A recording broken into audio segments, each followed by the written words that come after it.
Hey guys, what made medieval clothing so exhausting was not simply that it looked heavy or old-fashioned, but that for most people it was a system they had to live inside from the moment they woke until the moment they finally undressed in the dark. The clothes that survive in paintings and films can seem picturesque, even elegant, yet the real experience was often slower, scratchier, warmer, stricter, and far more revealing of a person's place in the world than modern viewers usually imagine. Before we settle in, let me know where you're watching from, and tell me which history topic you'd like me to explore next. If you enjoy thoughtful long-form history like this, a like is a simple way to support the channel. And if you'd like more calm, quietly fascinating journeys into the past, subscribing is a good way to keep them close at hand. Now, to understand what it was really like to wear medieval clothes all day, we have to set aside the neat costume image and step into the fabric, the weather, the labor, and the long ordinary hours of a real life. One of the easiest mistakes to make about medieval clothing is to think of it as a matter of style first and comfort second. For much of the medieval world, the opposite was closer to the truth, though comfort itself had a very different meaning than it does today. Clothes were protection, social signal, moral statement, household investment, and sometimes family inheritance. They stood between the body and cold stone walls, muddy roads, with smoke, sun, rain, rough work, insects, and the gaze of neighbors. To wear medieval clothes all day was not simply to get dressed. It was to carry your environment on your skin and to carry society with it. That experience began before a person even put anything on. Medieval people did not usually move through a world of centrally heated rooms, dry pavements, and effortless laundering. Their homes, unless they were among the wealthy, could be drafty, smoky, and damp. Floors might be hard-packed earth or wooden boards. Windows were small, shutters imperfect, and warmth expensive. In that setting, clothing had to do far more work than modern clothing typically does. A layer was not just a fashion choice. It might be the difference between tolerable discomfort and a miserable day. And yet, medieval clothing was not one single thing. The phrase can flatten centuries of change and many different regions into one blurry image of tunics and gowns. But what a person wore in 11th century England was not identical to what someone wore in 14th century France, or in an Italian city, or in a Scandinavian settlement, or in a village under very different local customs. Fabrics, cuts, dyes, and expectations shifted over time. Even so, across much of medieval Europe, there were broad realities that shaped daily wear in recognizable ways.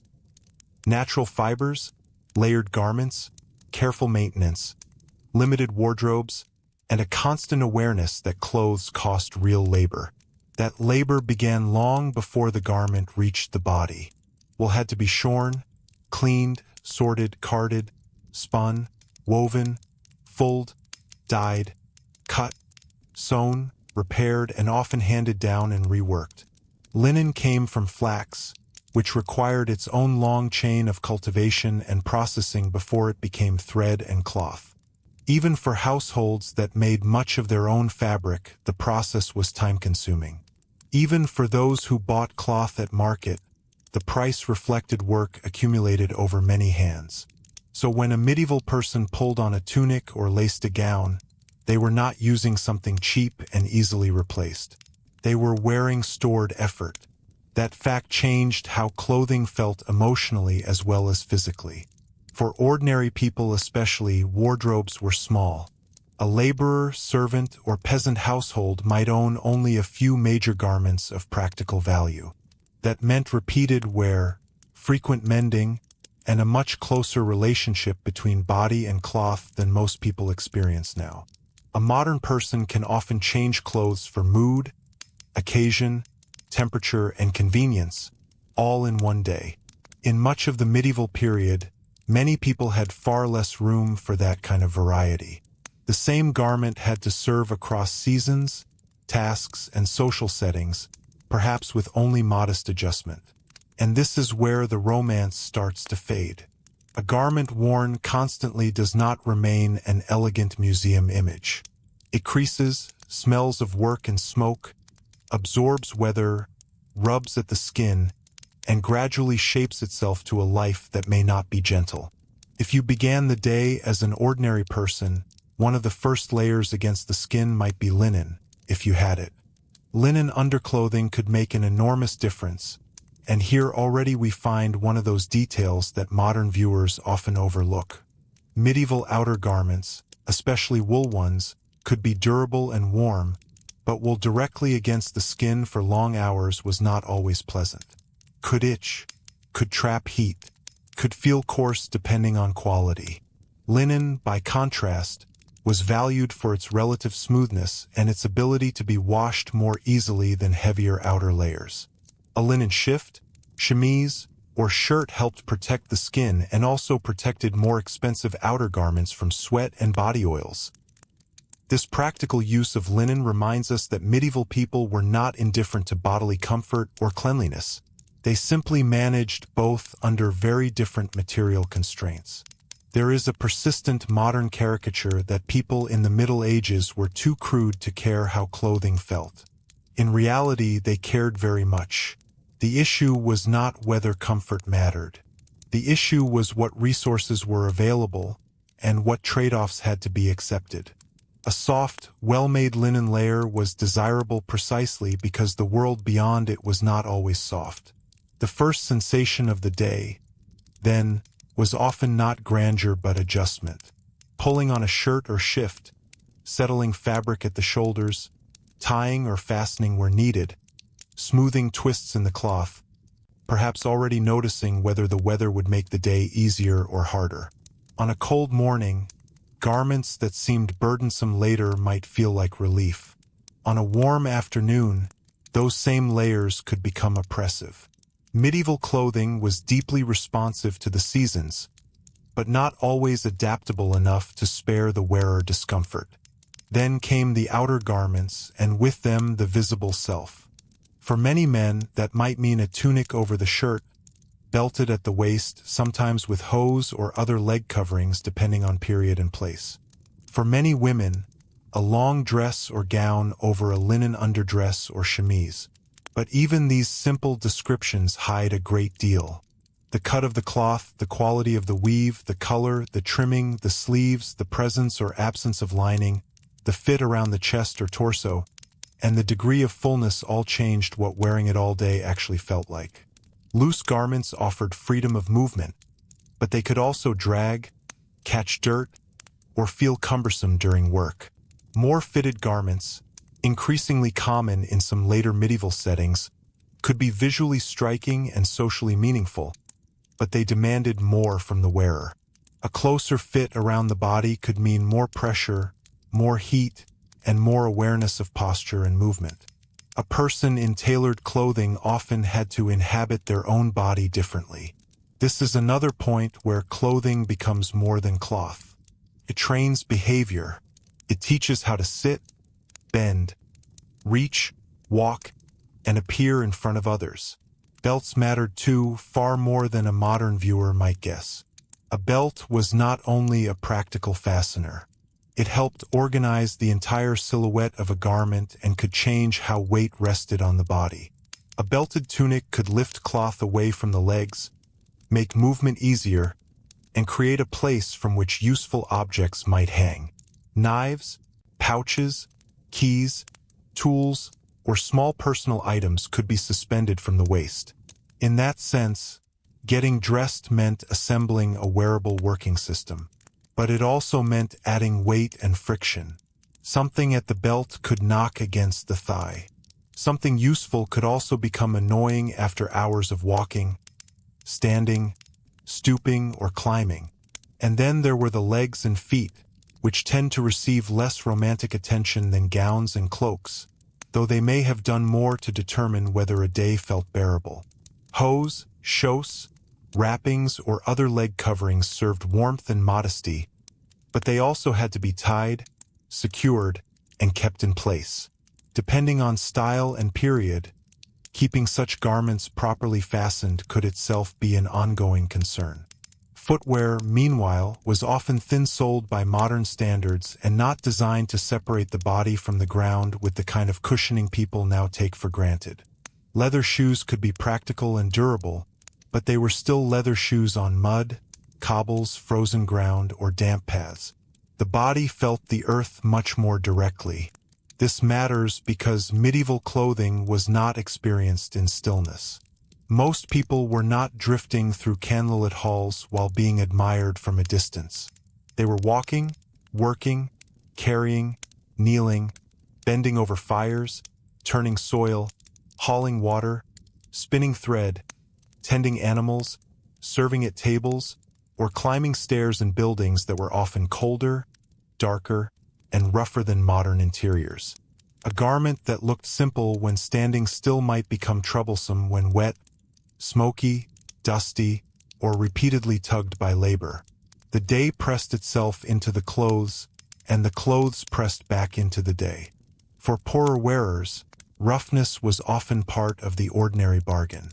Coarser wool was useful, warm, and available, but not luxurious. A day spent in it could mean persistent low-level irritation that never became dramatic enough to mention, yet never fully disappeared either. That kind of discomfort is hard for modern people to picture because it lacks the sharpness of a sudden pain. It is more like a constant negotiation between the body and the material world. The seam rubs a little. The sleeve pulls a little. The wool scratches at the neck when sweat rises. The hem picks up dampness from the ground. Nothing is catastrophic, but comfort is never complete. For wealthier people, of course, clothing could be softer, better fitted, more richly dyed, and sometimes lined with finer materials. Yet here too the reality is more complicated than simple luxury. Fine clothes brought obligations of their own. Rich fabrics could be heavier. Longer garments could restrict movement. Layers worn for status could become exhausting indoors, especially near fires or in crowded rooms. Sleeves could be elaborate. Headdresses could be cumbersome. Fastenings required help. In some settings, elegance itself could become a kind of discipline. A noblewoman or courtly man might look magnificent in still images, but magnificence is not the same as ease. This is one of the quiet ironies at the center of medieval dress. Clothing announced rank, but rank did not always make the body freer. In fact, the higher one stood in society, the more one might be expected to wear garments that made every motion more deliberate. The poor suffered rougher materials and harsher exposure. The wealthy at times suffered display. Different discomforts, different meanings, but discomfort nonetheless. The clothes of poverty and the clothes of privilege both imposed demands, though in very different ways. Color, too, deserves a pause here, because modern imagination often places medieval people in a world of dull browns and grays. The truth is more nuanced. Bright colors did exist and could be highly prized, though the brightest and most stable dyes were expensive. Ordinary people might still wear color, but its richness, durability, and social meaning varied. What this meant in daily life was that clothing was visually alive, but not democratically so. A striking red, deep blue, or vivid green could speak of access, trade, money, and status. To wear such colors all day was to be seen in a certain way. Even the shade of one's garment could remind both wearer and observer where that person likely stood in the social order. And medieval society cared a great deal about being seen correctly. Clothing was part of moral and social legibility. Laws in some places attempted to regulate who could wear what, especially as trade expanded and urban wealth complicated older hierarchies. A growing merchant class might afford fabrics or styles once associated more closely with elites, and that could unsettle a society that liked visible distinctions. So when we ask what it was really like to wear medieval clothes all day, we should also ask what it was like to be read by them all day. A garment did not merely cover the body. It announced gender, rank, occupation, respectability, mourning, prosperity, humility, ambition, obedience, or imitation. It could protect you from weather while exposing you to judgment. That judgment was especially intense for women, whose dress was often discussed in moral terms as well as practical ones. Modesty, order, household honor, and religious expectation could all gather around clothing in ways that made getting dressed a social act before the day had even begun. The line between proper adornment and excess was constantly negotiated, and not only by the very rich. Fabrics, veils, sleeves, lacing, hair covering, jewelry, and color could all become part of that moral conversation. To wear medieval clothes all day, then, was also to spend the day inhabiting visible expectations that were never entirely neutral. Even something as ordinary as a hood or cloak carried this double meaning of usefulness and identity. On the practical level, outer layers were essential. Weather in much of medieval Europe was not an incidental background detail. Cold rain, wind, damp mist, and winter chill entered daily life persistently. A cloak, mantle, or hood might be indispensable outdoors. But once again, practicality came with a bodily cost. Wet wool grew heavier. A hood could narrow hearing and peripheral vision. A cloak could keep out cold air while tangling the arms. Protection was welcome, but it was not frictionless. And perhaps that is the deeper truth modern viewers miss most often. Medieval clothes were sensible far more often than they were comfortable. That distinction matters. A wool garment made perfect sense in a cold climate. A linen underlayer made perfect sense beneath it. A belt made sense. A hood made sense. Layers made sense. Status display made sense within the social world that produced it. Yet a thing can be rational and still tiring, can solve one problem by creating another. Much of medieval daily life was built on exactly that compromise. By midday, clothing had fully entered the body's consciousness. The morning freshness was gone. The air inside a workshop, kitchen, hall, or field had left its mark. Fabric had warmed, collected odor, perhaps stiffened with damp or loosened with movement. The body beneath it had changed too. Back and shoulders felt the drag of layers differently after hours of labor. Feet noticed the ground more sharply. Ties and belts might need adjusting. Sleeves might be rolled, skirts gathered, hems protected as best they could. Medieval people understood these small strategies intimately, because survival and efficiency often depended on managing clothes rather than simply wearing them. And once we start paying attention to that management, a more intimate picture of the medieval day begins to emerge. Clothing was constantly being lifted, pinned, tucked, shaken out, brushed off, dried, relaced, folded near the fire, checked for wear and guarded from damage. The garment was never entirely separate from the person's own household discipline. A ripped seam was not a minor annoyance in a throwaway culture. It was a problem. Mud on a hem was not merely cosmetic.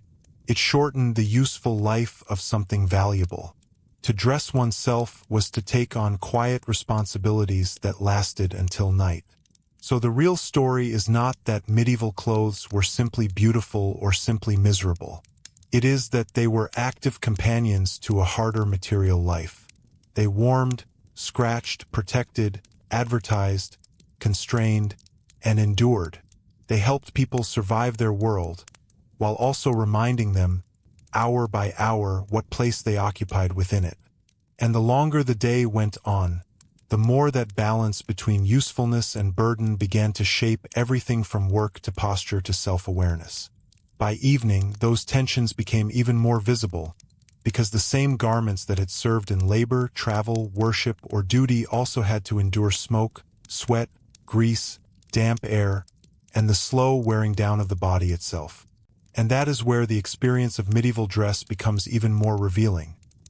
Not just in what people wore, but in how they kept wearing it when the day was already beginning to press back against them. By evening, those tensions became even more visible, because clothing did not finish its work when the most public part of the day was over. If anything, the later hours revealed more clearly what these garments had actually cost in effort, patience, and bodily tolerance. A tunic or gown that had seemed manageable in the cool of morning might now feel heavier at the shoulders. A linen layer that began the day relatively fresh had absorbed heat and movement. Hose might sag, ties might loosen, leather shoes could feel stiffer after damp ground or long standing.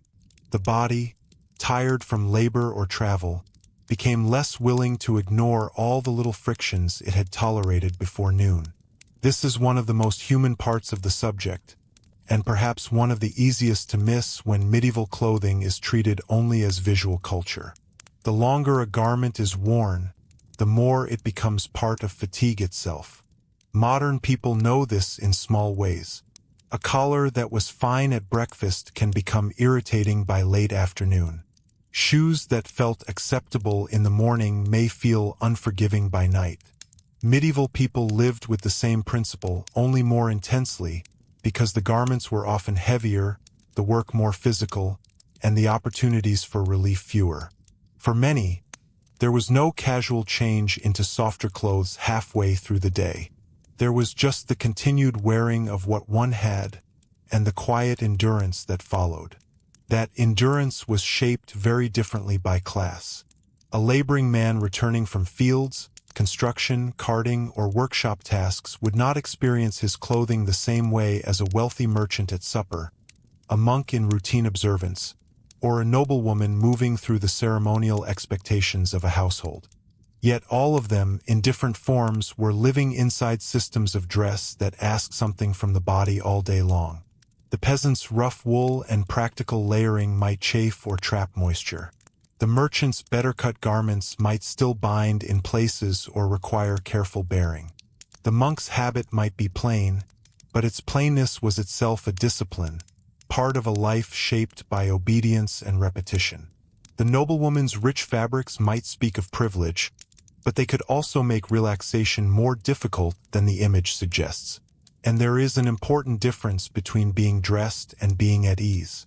Medieval clothing, especially in its more formal or status-conscious forms, did not always aim at ease in the modern sense. It aimed at propriety, function, rank, modesty, warmth, and durability.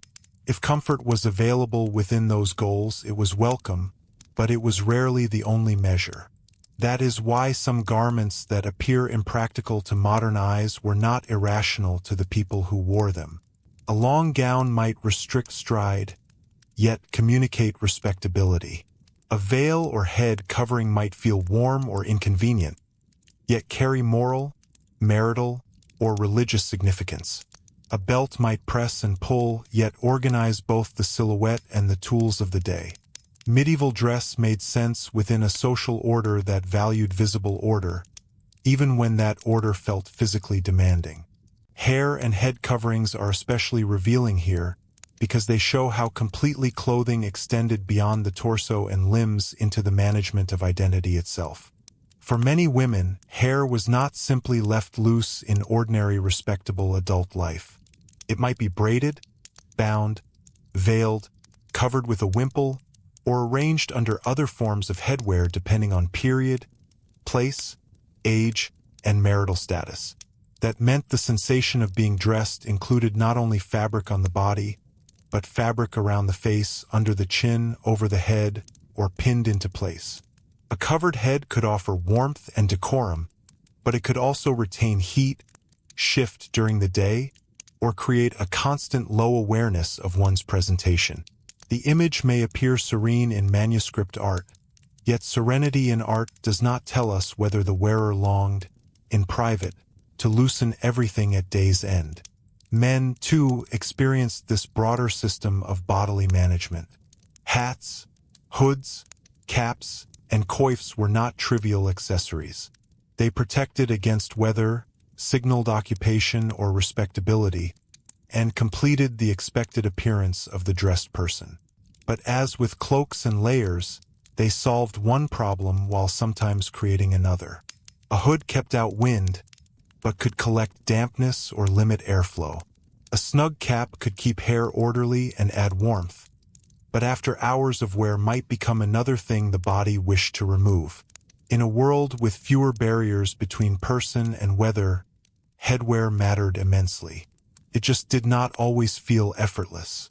The question of heat is worth lingering over, because modern imagination often emphasizes medieval cold and underestimates medieval warmth.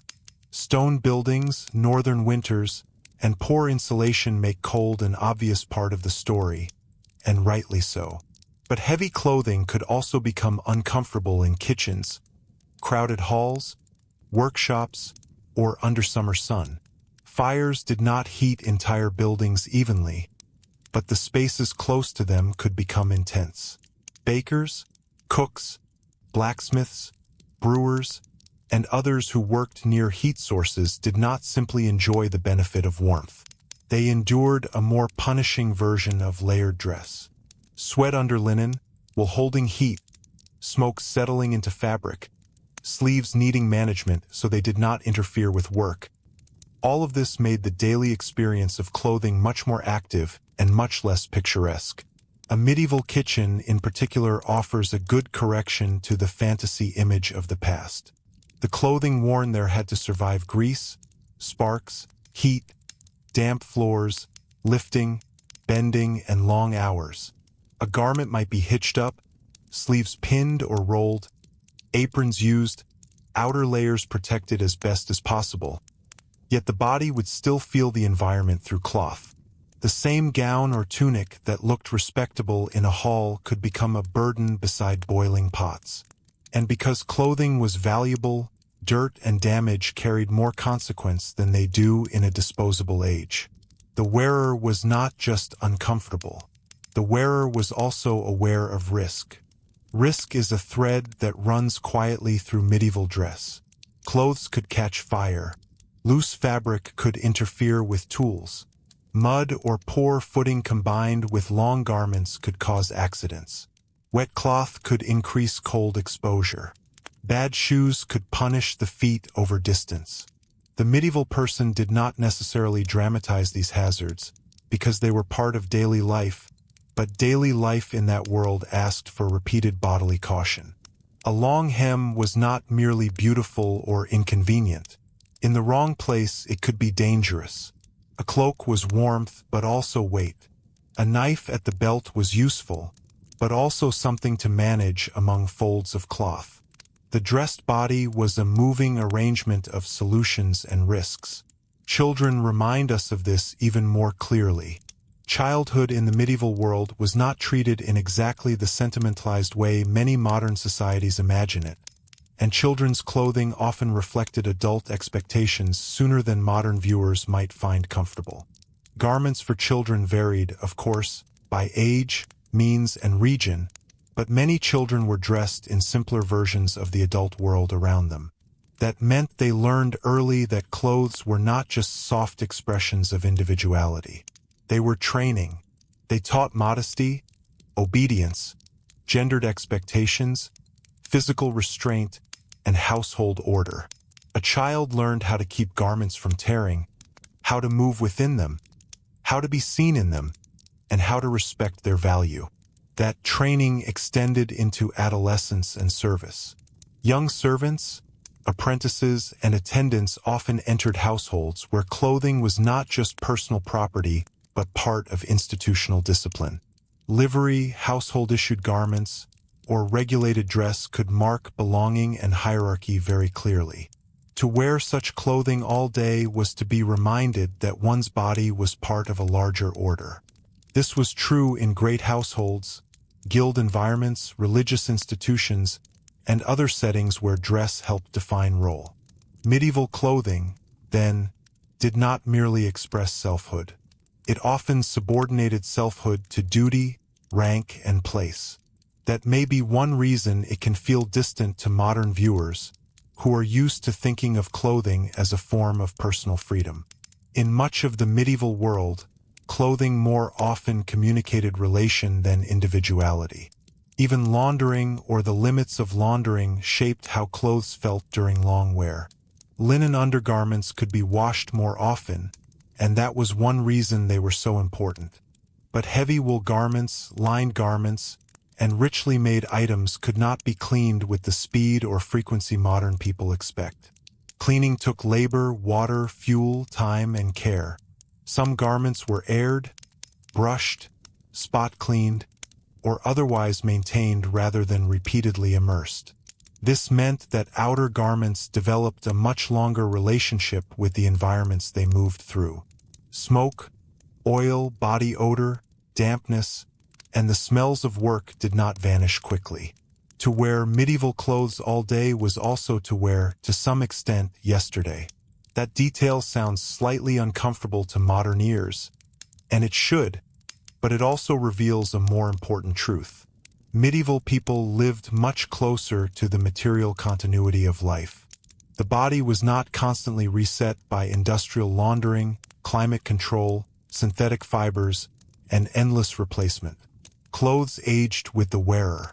They kept traces of household fires, streets, stables, workshops, and weather. They were patched where the body strained them. They softened where they were handled often. They became familiar in the deepest sense, not merely because they were owned, but because they had absorbed time. A favorite or necessary garment was not always pleasant, yet it could become almost companion-like in its reliability. This is one reason inventories, wills, and household records can feel unexpectedly intimate. They show garments being valued, listed, bequeathed, repaired, and remembered. A cloak, kirtle, gown, hood, or belt could pass from one person to another because cloth represented wealth and utility. The emotional life of clothing in the medieval world was therefore stronger than many modern people assume. Garments might be associated with a deceased family member, with marriage, with a season of prosperity, with service in a certain household, or with a practical turning point in life. To wear such things all day was not only to feel their texture, but also their history. And this is where expectation begins to reverse again. The more we look closely, the less medieval clothing appears as costume and the more it appears as biography. The fold at an elbow, the shine on a belt, the repaired cuff, the faded color at the shoulder, the carefully preserved lining. All these details tell us that clothes were part of lived time. A modern costume department can reproduce the shape of a medieval garment, and sometimes quite beautifully, but shape alone is not the experience. The real experience included repetition, maintenance, weathering, and the knowledge that a garment was not trivial.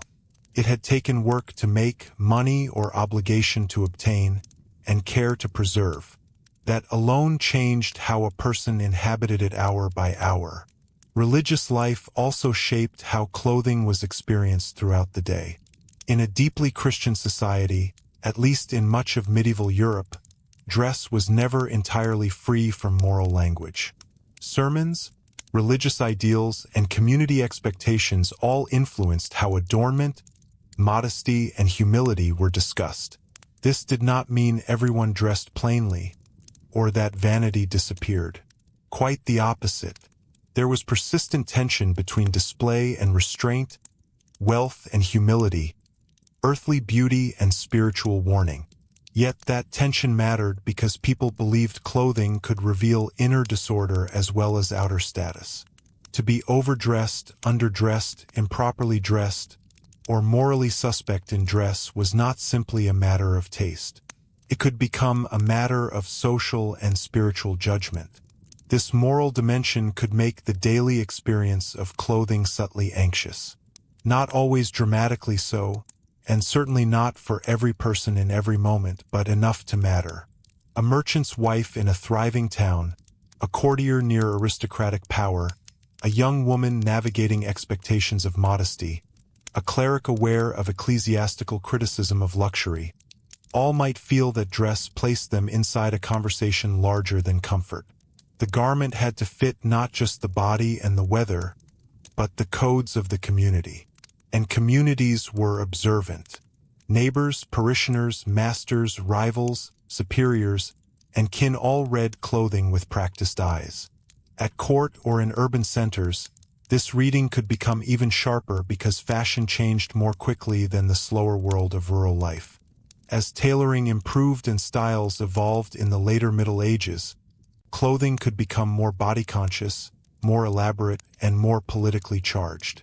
Men's doublets, fitted garments, party-colored styles, pointed shoes, dramatic sleeves, and women's increasingly structured and regionally varied fashions all drew commentary. Some admired them, some condemned them, some laws attempted to restrain them. That means that wearing clothes all day in later medieval settings could involve not only physical sensation and social ranking, but an awareness of trend. And trend, even in a sleepier age than our own, still produced pressure. There is something quietly modern in that. Not the garments themselves, of course, but the unease. The sense that one's outward appearance might be judged as too ambitious, too old-fashioned, too imitative, too extravagant, too careless, or not respectable enough is not new.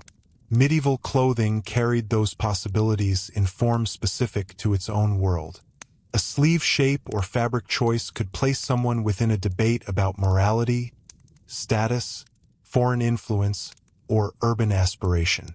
So while the textures were different, the emotional experience of being visibly interpreted all day may not be as foreign as it first seems. Still, what most people probably wanted by night was not a philosophical lesson in social identity. They wanted relief. The loosening of a belt, the removal of shoes, the freeing of shoulders from layers, the lifting away of a hood or veil, the simple release of skin from cloth. That moment, though seldom recorded in dramatic detail, may be one of the most universal across time. A person who has carried their garments through labor, whether ritual, expectation, and fatigue finally reaches the point where clothing can stop asking things of the body. And in the medieval world, where the asking had been more constant, that relief may have felt deeper than we easily imagine. Yet even the evening undressing was part of a material routine, not merely a gesture of comfort. Clothes had to be placed carefully, protected from dirt, damp, vermin, or theft, perhaps dried near a fire, perhaps folded for reuse, perhaps inspected for damage. A household might share sleeping spaces, storage could be limited, and garments valuable enough that negligence had consequences. So the day did not simply end in carelessness. It ended in one more set of quiet acts of stewardship. Medieval clothes had to rest because they were needed again, and that need pressed especially hard in winter on journeys in military settings and among the poor. A cloak or hood was not an aesthetic layer on the road. It could be a shield against cold serious enough to shape survival. Soldiers, pilgrims, messengers, traders, and laborers moving across difficult terrain experienced clothing in more extreme terms than those who stayed indoors. Wet feet, soaked wool, frozen cloth, wind cutting through seams, garments stiff with cold by morning. These things belonged to the harsher edge of medieval dress.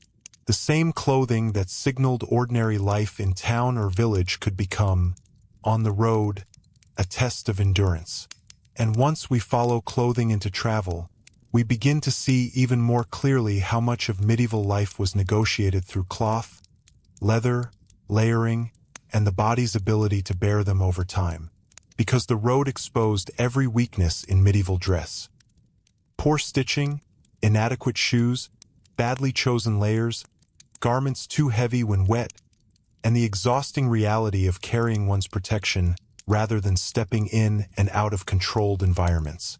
And it is on that road, where necessity stripped away almost any illusion of elegance, that the practical logic of medieval clothing becomes hardest to ignore and most revealing of the world that produced it. Because the road exposed every weakness in medieval dress, it also revealed something else that is easy to overlook when we imagine clothing only in static images: how dependent garments were on constant human attention. A tunic did not simply function well or poorly on its own. Its usefulness depended on how it was worn, adjusted, repaired, and understood by the person inside it. On a long journey, this relationship between wearer and garment became almost continuous. A traveler quickly learned which parts of their clothing failed first. Seams at the shoulder or under the arm, strained by carrying loads or repetitive motion, might begin to give way. A belt that had seemed reliable might start to cut or slip after hours of walking. Shoes, perhaps the most unforgiving element, could turn from protective to punishing in a matter of miles. Leather softened with moisture, stretched unevenly, or stiffened when dried poorly. Blisters formed not because medieval people were weaker, but because their clothing did not isolate them from friction in the way modern footwear often does. And yet, even here, there is a quiet correction to a common assumption. Medieval people were not passive sufferers of their clothing. They were attentive to it. A traveler might stop to retie hose, to shift weight at the belt, to adjust layers for changing weather, to wrap cloth around a foot for extra protection, or to tighten a cloak against sudden wind. These small acts of management were not occasional interruptions. They were part of the rhythm of movement itself. Clothing, in this sense, was something actively handled throughout the day, not simply worn and forgotten. This active relationship becomes even clearer when we consider how garments were adapted to different kinds of work and travel. A person walking a long distance might shorten their outer garment by tucking it into a belt to prevent dragging. A worker might pin up sleeves or secure loose fabric to avoid interference with tools. A cloak might be wrapped more tightly around the body or thrown back depending on whether warmth or mobility was the immediate need. These adjustments were rarely recorded in detail, yet they were essential knowledge. To live in medieval clothing was to understand how to shape it moment by moment. There is also a deeper social layer to this adaptability. Not everyone had the same freedom to adjust their clothing openly. A laborer or traveler could rearrange garments with relative practicality. But in more formal or hierarchical settings, constant adjustment might be less acceptable. A courtly figure or someone in a position of service might be expected to maintain a more composed appearance, even if the garments themselves were uncomfortable. This creates another quiet contrast within medieval dress. The more visible and socially charged the clothing, the less freedom the wearer might have to manage its discomfort openly. And that brings us back indoors again, where the experience of clothing shifted once more, though not always toward comfort. Medieval interiors, especially in wealthier households, are often imagined as spaces of relief, where heavy garments could be set aside. In reality, the boundaries were less clear. A great hall, for example, might be large, smoky, and only partially warmed by a central fire. The heat did not spread evenly, and drafts could still move through doors, shutters, and gaps in construction. In such spaces, clothing remained necessary even at rest. At the same time, social life often required that garments remain on longer than the body might prefer. Meals, gatherings, religious observances, and household duties extended the hours of wear. Sitting in layered clothing was its own experience. Fabric bunched at the waist, belts pressed more firmly into the body. Sleeves had to be managed at the table, and posture itself could be influenced by the cut of the garment. A fitted doublet or tightly laced gown encouraged a certain stillness. A heavy outer layer could make relaxation more difficult. The body remained, in a sense, aware of being dressed. There is a particular detail in medieval dining that quietly illustrates this. Eating was not just a matter of consuming food, but of doing so within a shared space where clothing signaled respectability and order. To spill on one's garment, to stain it, or to handle it carelessly was not simply inconvenient. It could be socially embarrassing and materially costly. So even in moments of rest, there was a subtle tension between comfort and care. The garment had to survive the meal as much as the person did. This tension becomes even more apparent when we consider sleep, or rather the transition toward it. Medieval people did not always have a separate, clearly defined wardrobe for sleeping as modern people do. Some did, especially among the wealthier classes, but many slept in garments that were either simplified versions of their daywear or the same underlayers worn beneath outer clothing. That means the boundary between dressed and undressed was not as absolute as it is now. The body did not fully escape the logic of clothing even at night. And yet, the act of removing outer layers still carried meaning. The loosening of a belt, the lifting away of a gown, the unfastening of ties, the removal of shoes. These were small but significant transitions. They marked a shift from public to private, from visible to less visible, from structured movement to relative rest. In a world where clothing carried so much social and practical weight, even partial undressing could feel like a kind of release. But the release was never complete, because the next day was already implied. Clothing had to be ready again. Damp garments might need drying. Damaged seams required attention. Shoes might be checked. Linen might be aired or washed if possible. These were not occasional chores. They were part of the daily cycle.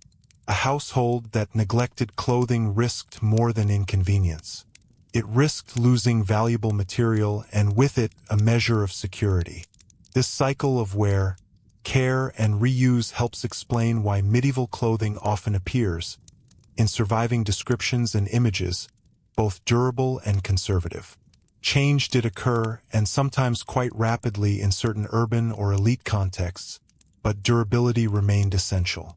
A garment that lasted was a success.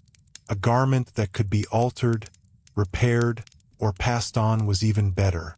This practical orientation shaped how people experienced clothing over long periods of time. They did not expect novelty. They expected endurance. And endurance, over weeks and months, created familiarity that was both comforting and limiting. A well-worn garment might fit the body in a way that felt known and reliable. At the same time, its limitations were equally familiar. The tightness at a certain point, the way it behaved in rain, the way it warmed or failed to warm in cold, all of this became part of the wearer's lived knowledge. Medieval clothing, then, was not just experienced day by day, but accumulated across time as a set of remembered sensations. This accumulation also reveals something about identity. Because clothing was worn so consistently, and because wardrobes were relatively small, a person's appearance was more stable across days than many modern viewers might expect. The same garments, slightly altered or combined differently, appeared again and again. That meant that clothing did not just signal status in a general sense. It became associated with the individual. A particular cloak, a certain color, a recognizable cut. These could become part of how a person was known. And yet, this stability also made change more noticeable when it occurred. A new garment, a richer fabric, a different style, or even a well-repaired item could draw attention. In a world where clothing changed slowly, even small differences carried meaning. This is another subtle way in which medieval dress shaped daily life. It made continuity visible, but it also made deviation significant. As we move further into the later medieval period, especially in growing towns and cities, this tension between continuity and change becomes more pronounced. Trade expanded. Cloth production increased. Regional styles interacted. Tailoring techniques improved. Clothing began to fit the body more closely in some contexts, and this brought both new possibilities and new constraints. A more fitted garment could be visually striking and socially desirable, but it also required more precise construction and often more careful wearing. This shift toward fit introduced a different kind of bodily awareness. A loose tunic allowed for a certain freedom of movement, even if it had its own inconveniences. A fitted garment, by contrast, responded more directly to the shape and movement of the body. It could highlight posture, restrict certain motions, and require a different way of carrying oneself. The wearer became more conscious of their own form, not in a modern aesthetic sense, but in a practical, immediate way. Sitting, bending, reaching, even breathing could feel slightly altered. And this is where clothing begins to intersect more clearly with changing ideas about the body itself. As garments became more structured and tailored in certain environments, they did not simply follow the body. They shaped how the body was presented and, to some extent, how it was experienced. This was not a sudden transformation, but a gradual shift, layered over older practices. Loose and fitted garments coexisted. Practical and expressive clothing overlapped. But the overall effect was a growing complexity in what it meant to be dressed. For women, especially in certain urban and elite settings, this could mean garments that followed the lines of the torso more closely, or that required careful lacing or fastening. For men, shorter garments and more tailored forms introduced different expectations of movement and display. None of this eliminated discomfort. In many cases, it simply changed its form. Instead of the broad weight of layers, there might be the more focused pressure of fit. Instead of the loose drag of cloth, there might be the tension of seams. And as these changes unfolded, the experience of wearing medieval clothes all day became even more varied. A rural laborer in a relatively unchanged pattern of dress lived a different bodily experience from a city artisan experimenting with newer styles, or a courtly figure navigating the demands of fashion and status. The medieval world was not static, and neither was its clothing. But across these differences, one thing remained consistent. Clothing was never neutral. It always asked something of the person who wore it. By the time we reached the later hours of a long day, whether in field, workshop, street, or hall, this constant asking becomes almost invisible, not because it disappears, but because it becomes normal. The wearer no longer notices each individual pressure or adjustment. Instead, the body carries them as part of its ordinary state. This is perhaps the most difficult aspect for modern viewers to fully imagine. Not the initial discomfort, but the way discomfort settles into routine. And it is precisely at that point, when clothing feels most ordinary and least remarkable, that it is doing the most revealing work. It is shaping posture without being noticed. It is influencing movement without being consciously managed.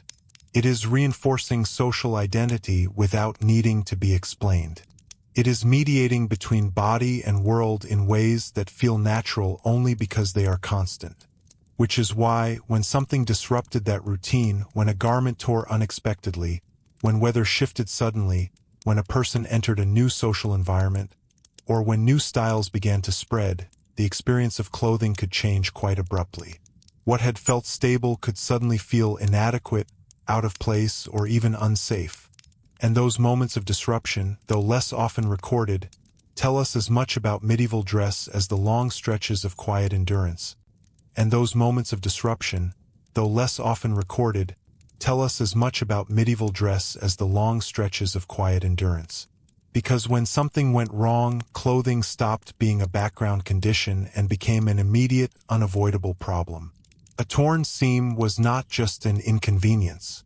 It exposed the body to cold, to judgment, or to practical difficulty. A lost or damaged shoe could turn a manageable journey into a painful one. A cloak caught in wind or rain might suddenly feel less like protection and more like weight. These moments sharpened awareness, reminding the wearer just how much they depended on what they had been carrying all day without thinking. It is in these interruptions that we begin to see how closely clothing was tied to vulnerability. Medieval people did not have easy access to replacement garments. If something failed, it had to be fixed, adapted, or endured. A tear might be temporarily secured with a pin or cord. A loosened fastening might be retied with whatever was available. A damp garment might be worn longer than was comfortable simply because there was no immediate alternative. Clothing, in this sense, was not just part of daily life. It was part of resilience. And resilience often meant compromise. A garment repaired many times did not return to its original form. It became something layered with decisions. A patch placed where fabric had worn thin. A seam reinforced in a slightly uneven way. A piece of cloth reused from another garment. Over time, these changes altered not only how the garment looked, but how it felt. The body learned the new shape of the repair, just as it had learned the original cut. And this gradual transformation is another reason why medieval clothing cannot be understood as static. It lived alongside the wearer, changing slowly as circumstances required. This process of adaptation becomes even more visible when we consider how garments moved between people. Clothing did not always remain with its original owner. It could be sold, gifted, inherited, or redistributed within households and communities. When that happened, the new wearer often had to adjust the garment to fit a different body. This might involve altering seams, shortening or lengthening hems, adjusting sleeves, or reworking fastenings. The result was a piece of clothing that carried traces of more than one life. For the new wearer, this meant inhabiting something that was not entirely their own. The garment might fit imperfectly. It might carry signs of its previous use. It might feel familiar in some places and unfamiliar in others. Yet it also represented value, continuity, and practicality. In a world where resources were limited, such compromises were not unusual. They were expected. And over time, even an inherited garment could become part of a person's own daily rhythm, its earlier history gradually absorbed into present use. This movement of clothing between bodies also reinforced social awareness. A person could sometimes recognize the origin of a garment, or at least its quality and likely source. This recognition added another layer to the experience of wearing clothes all day. The garment was not only something one felt physically. It was something that might be interpreted by others consciously or not. A well-made cloak might suggest access to resources. A heavily patched tunic might signal necessity. A garment that had been altered might reveal its past in subtle ways. And yet, these interpretations were not always straightforward. Medieval societies were complex, and clothing could blur as well as define boundaries. A successful artisan might dress better than a struggling noble. A merchant family might display wealth in ways that challenged older expectations. A servant in a great household might wear garments of higher quality than their personal status would otherwise allow. This meant that clothing could create moments of ambiguity, where appearance did not perfectly align with social position. Those ambiguities sometimes led to tension, and in some places to attempts at regulation. Laws concerning dress, often called sumptuary laws, sought to define who could wear certain fabrics, colors, or styles. These laws were not always strictly enforced, and they varied widely by region and time, but their existence tells us something important. Clothing mattered enough to be governed. It mattered enough that authorities felt a need to preserve visible distinctions in a changing world. For the individual wearer, this added yet another dimension to the daily experience of clothing. A garment was not just chosen for comfort or utility. It existed within a framework of expectation, permission, and sometimes restriction. To wear something slightly beyond one's accepted station could be a risk, or a statement, or both. And even if such choices were not made deliberately, the possibility of being read incorrectly remained present. This sense of being read extended beyond class into occupation and role. Certain types of clothing were associated with particular kinds of work or identity. A craftsman's garments might be shaped by the demands of their trade. A cleric's clothing reflected religious life and expectation. A soldier's attire had to balance protection with movement. Each of these forms carried its own daily experience, its own set of physical and social conditions. Take, for example, the working artisan in a growing medieval town. Their clothing had to withstand repeated motion, exposure to materials, and the practical needs of production. A blacksmith, for instance, required garments that could tolerate heat and sparks, while still allowing enough movement to handle tools effectively. A weaver needed clothing that would not interfere with the loom. A mason required durability and protection against rough surfaces. In each case, the garment was shaped not only by general fashion, but by specific bodily demands. And those demands accumulated over time. The artisan's clothing might become marked by their work in ways that were both visible and felt. Stiffness in certain areas, darkening from repeated exposure, thinning where friction was greatest. These changes were not decorative. They were records of labor. To wear such clothing all day was to carry that record continuously, not as a statement, but as a practical reality. At the same time, even working clothing could not be entirely divorced from social expectations. An artisan still lived within a community.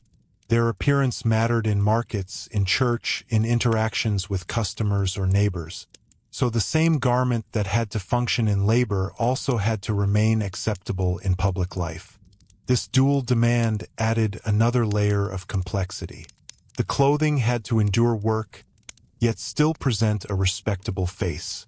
In more formal settings, such as courts or religious institutions, the balance shifted again. Here, clothing might prioritize display, symbolism, or adherence to tradition over physical ease. A ceremonial garment, for instance, might be heavy, richly decorated, and not particularly suited to extended wear. Yet it carried meaning that justified its inconvenience. To wear it all day or for long periods was to participate in a system that valued representation as much as comfort. And representation could be exhausting in its own quiet way. Standing or moving in garments that required careful handling, that could not easily be adjusted, that drew attention or required composure, all of this shaped the body's experience over time. The wearer might appear composed, but that composure often required effort. The clothing did not simply sit on the body. It guided it. This guidance becomes even more noticeable when we think about how clothing interacted with posture. A loose garment allowed the body to settle more freely, though not without its own inconveniences. A structured or fitted garment encouraged a more upright stance, whether for reasons of appearance or necessity. Over the course of a day, these subtle pressures influenced how a person stood, walked, and held themselves in relation to others. And posture, in turn, influenced perception. A person who moved carefully in their clothing might be read as composed or disciplined. Someone whose garments appeared disordered or poorly managed might be read differently. These judgments were not always fair or accurate, but they were part of the social fabric in which clothing operated. To wear medieval clothes all day was to exist within that fabric, both physically and socially. There is also a quieter, more internal dimension to this experience. The body adapts to what it wears, and over time that adaptation can feel natural. A person accustomed to layered clothing might not experience it as burdensome in the same way a modern person would. The weight, the texture, the restrictions all become part of what feels normal. This does not mean discomfort disappears, but it does mean it is understood differently. And yet, adaptation does not eliminate contrast. Moments of change, removing a garment, replacing it, altering it, can reveal just how much had been tolerated. A person who has worn heavy layers all day might feel a sudden lightness when they are removed. Someone who changes into a cleaner or better-fitting garment might notice the difference immediately. These moments, though brief, highlight the ongoing negotiation between body and clothing. As the medieval world continued to change, especially in its later centuries, these negotiations became more varied. Increased trade brought new fabrics and techniques. Urban growth created new social dynamics. Craft specialization improved the quality and variety of clothing available to certain groups. But these developments did not simplify the experience of wearing clothes all day. If anything, they made it more complex. More options meant more decisions, more distinctions, and sometimes more pressure. A wider range of fabrics could improve comfort, but also introduce new expectations. A more refined cut could enhance appearance, but require more careful maintenance. A richer dye could signal status, but also invite attention. The expansion of possibility did not remove the fundamental reality that clothing was both useful and demanding. And so, as the day moved forward in this changing world, the experience of clothing remained what it had always been at its core. A continuous interaction between body, material, environment, and society. Each step, each movement, each moment of stillness carried that interaction forward. And even as styles shifted and techniques improved, the essential truth remained that to be dressed was to be engaged, not just with cloth, but with the entire structure of daily life. Which is why, as we follow these garments through time, we begin to see not just how they looked, but how they shaped the hours they were worn, and how those hours, in turn, shaped the people inside them. Which is why, as we follow these garments through time, we begin to see not just how they looked, but how they shaped the hours they were worn, and how those hours, in turn, shaped the people inside them. And perhaps nowhere is that shaping more visible than in the quiet, repetitive routines that filled most days, where clothing stopped being noticed as an object and became part of the body's expectations. Morning came again, often much like the day before, but never entirely the same. The air might be colder, the ground wetter, the work heavier, or the household demands slightly different. And each of these changes altered how clothing would be experienced from the first moment it touched the skin. A linen layer that felt cool on one day might feel damp and unpleasant on another. A wool garment that offered comfort in chill air might feel oppressive when the sun rose higher. These were not dramatic changes, but they were constant ones, requiring small, continuous adjustments in how garments were worn. This repetition is important because it reveals something deeper about medieval life.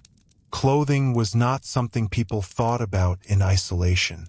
It was part of a larger rhythm, tied to work, weather, time, and expectation. To wake, dress, work, adjust, endure, and repeat was not simply a routine.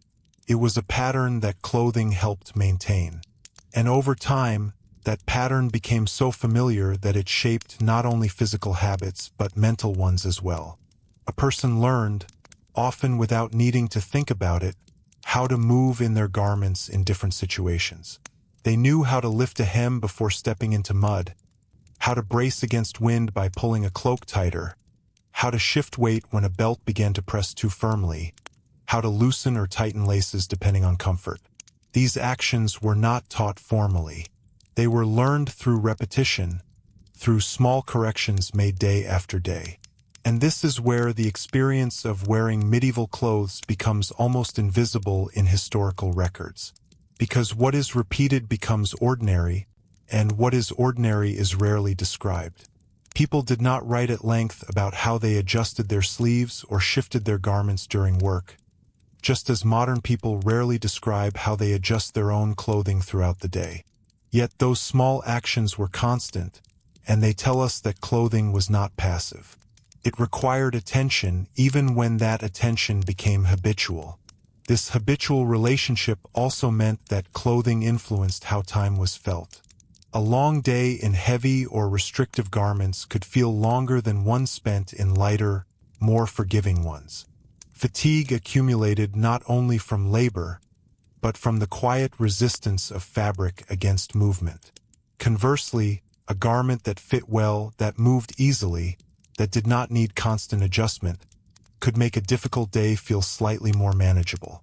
The difference might be small, but over weeks and months it mattered. And this brings us to another quiet truth. Comfort in the medieval world was often relative, not absolute. A person might not expect to feel entirely comfortable, but they could recognize degrees of discomfort. A better garment, even if not luxurious, could still represent improvement. A softer lining, a more secure fastening, a slightly lighter fabric. These were meaningful changes. They did not transform daily life completely, but they shaped it in ways that were felt over time.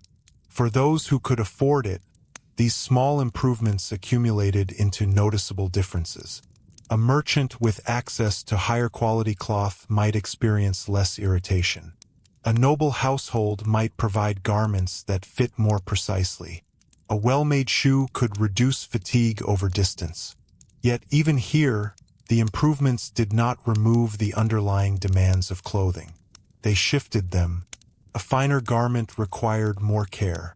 A better fit required more attention to posture and movement. Comfort, in this context, was never free of responsibility. And responsibility, in the medieval sense, extended beyond the individual to the household. Clothing was rarely a purely personal matter. It was part of shared resources, shared labor, and shared expectations. A household might spin, weave, sew, mend, and manage garments collectively. The work of maintaining clothing was ongoing, and it was often distributed among members of the household, particularly women.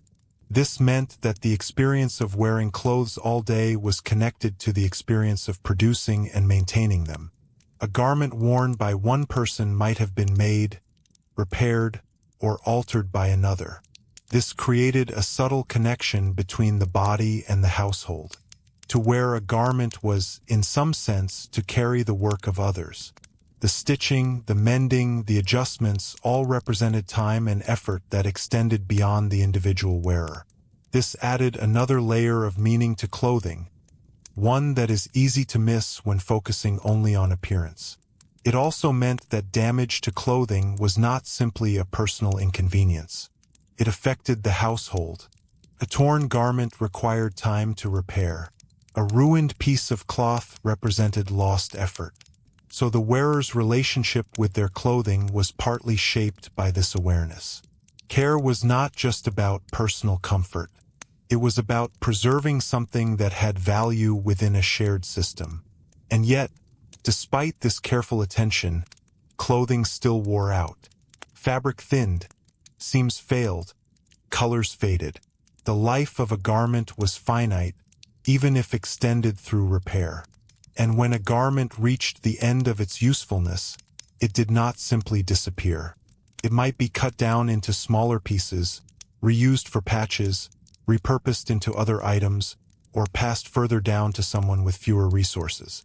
The cycle of use did not end with the original form. This long life cycle adds another dimension to the experience of wearing clothes. A garment was not just something new or intact. It might already have a history of wear before it reached its current owner. It might carry marks of previous use. And as it continued to be worn, it would accumulate new marks. Each stage altered how it felt, how it fit, and how it functioned. In this sense, medieval clothing was rarely static even within a single day. As the body moved, as the environment changed, as moisture and heat interacted with fabric, the garment itself changed slightly in response. Wool expanded or contracted. Linen absorbed or released moisture. Leather softened or stiffened. These material changes affected how the garment sat on the body, how it moved, and how it felt.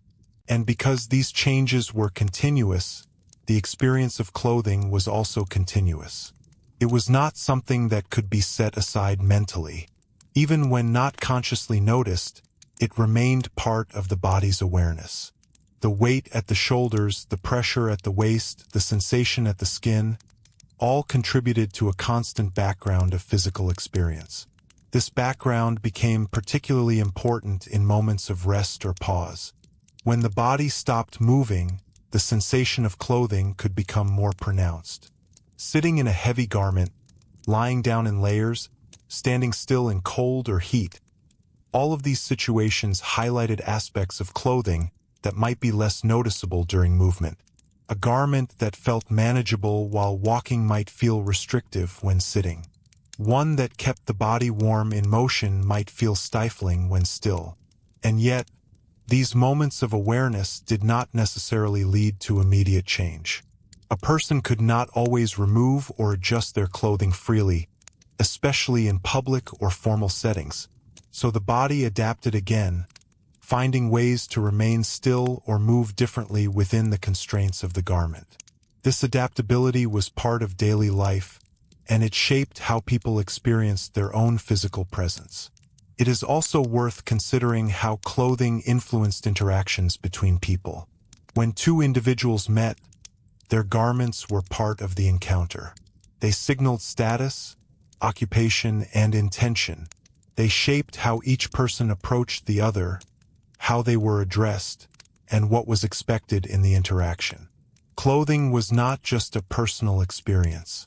It was a shared language, and like any language, it could be misread. A garment might suggest a status that the wearer did not fully possess. It might be interpreted differently in another setting. It might change meaning over time as styles evolved. This uncertainty added another layer to the experience of wearing clothes all day. The wearer was not only managing physical sensation, but also navigating how they were perceived. In quieter moments, perhaps in the early evening or in a less demanding part of the day, there might be time to reflect, even briefly, on these layers of experience. Not in a formal or articulated way, but in the simple awareness of how the body felt, how the garment sat, how the day had unfolded. These reflections, though rarely recorded, were part of the human experience of clothing. And as the medieval world continued to develop, these experiences did not disappear. They evolved. New materials, new techniques, new forms of dress all entered the picture. But the fundamental relationship between body and clothing remained. It was still one of negotiation, adaptation, and endurance, which means that to understand what it was really like to wear medieval clothes all day, we cannot look only at the garments themselves.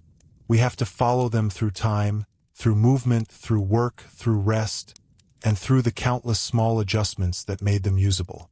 And as we continue to follow them into different contexts, into colder climates, into more crowded cities, into longer journeys, we begin to see even more clearly how deeply they were woven into every part of life.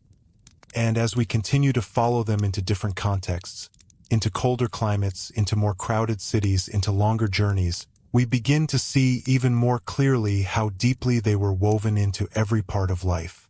Because once clothing is placed inside environments that push the body harder, its role becomes sharper, more demanding, and sometimes more unforgiving. Take the colder edges of the medieval world, where winter was not simply a season but a condition that shaped daily survival. In these regions, clothing had to function as a primary defense against prolonged exposure to cold air, wind, and dampness. Layers became essential, not optional. Wool, with all its imperfections, was valued precisely because it could retain warmth even when conditions were less than ideal. Cloaks, mantles, hoods, and multiple garments worn together created a barrier between the body and an environment that could not be controlled. And yet, even here, necessity did not eliminate discomfort. In fact, it often intensified it. A person heavily layered for warmth might feel protected when standing still or moving slowly, but once activity increased, heat could build beneath those layers. Sweat, once trapped, became its own problem. Dampness under wool could lead to chilling later, especially when activity slowed again. So the same garments that guarded against cold also introduced a cycle of warming and cooling that the body had to manage carefully. This constant balancing act required attention. A traveler or worker might loosen layers slightly during exertion, then tighten them again when stopping. A cloak might be drawn closer or thrown back depending on wind and movement. These were not dramatic adjustments, but they were continuous. Clothing in cold environments was not static protection. It was an active system that required awareness to function properly. Footwear, again, becomes central in this setting. Cold ground, often damp or frozen, placed enormous strain on shoes that were not heavily insulated by modern standards. Leather, though durable, was not entirely impermeable. Water could seep in. Cold could pass through. The feet, carrying the body over long distances or standing for extended periods, bore the consequences.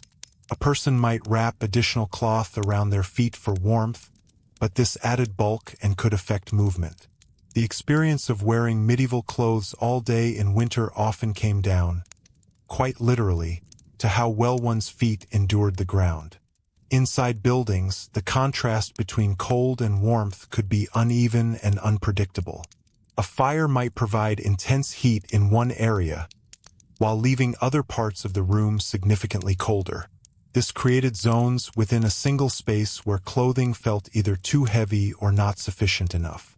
A person sitting near the fire might begin to feel overheated in layered garments, while someone further away might remain chilled. The body, once again, had to negotiate between these shifting conditions without the convenience of easily changing clothes. In more crowded urban settings, a different set of pressures emerged. Towns and cities brought together larger numbers of people, tighter spaces, and a greater variety of occupations. Clothing in these environments had to function not only against weather and work, but within a dense social landscape.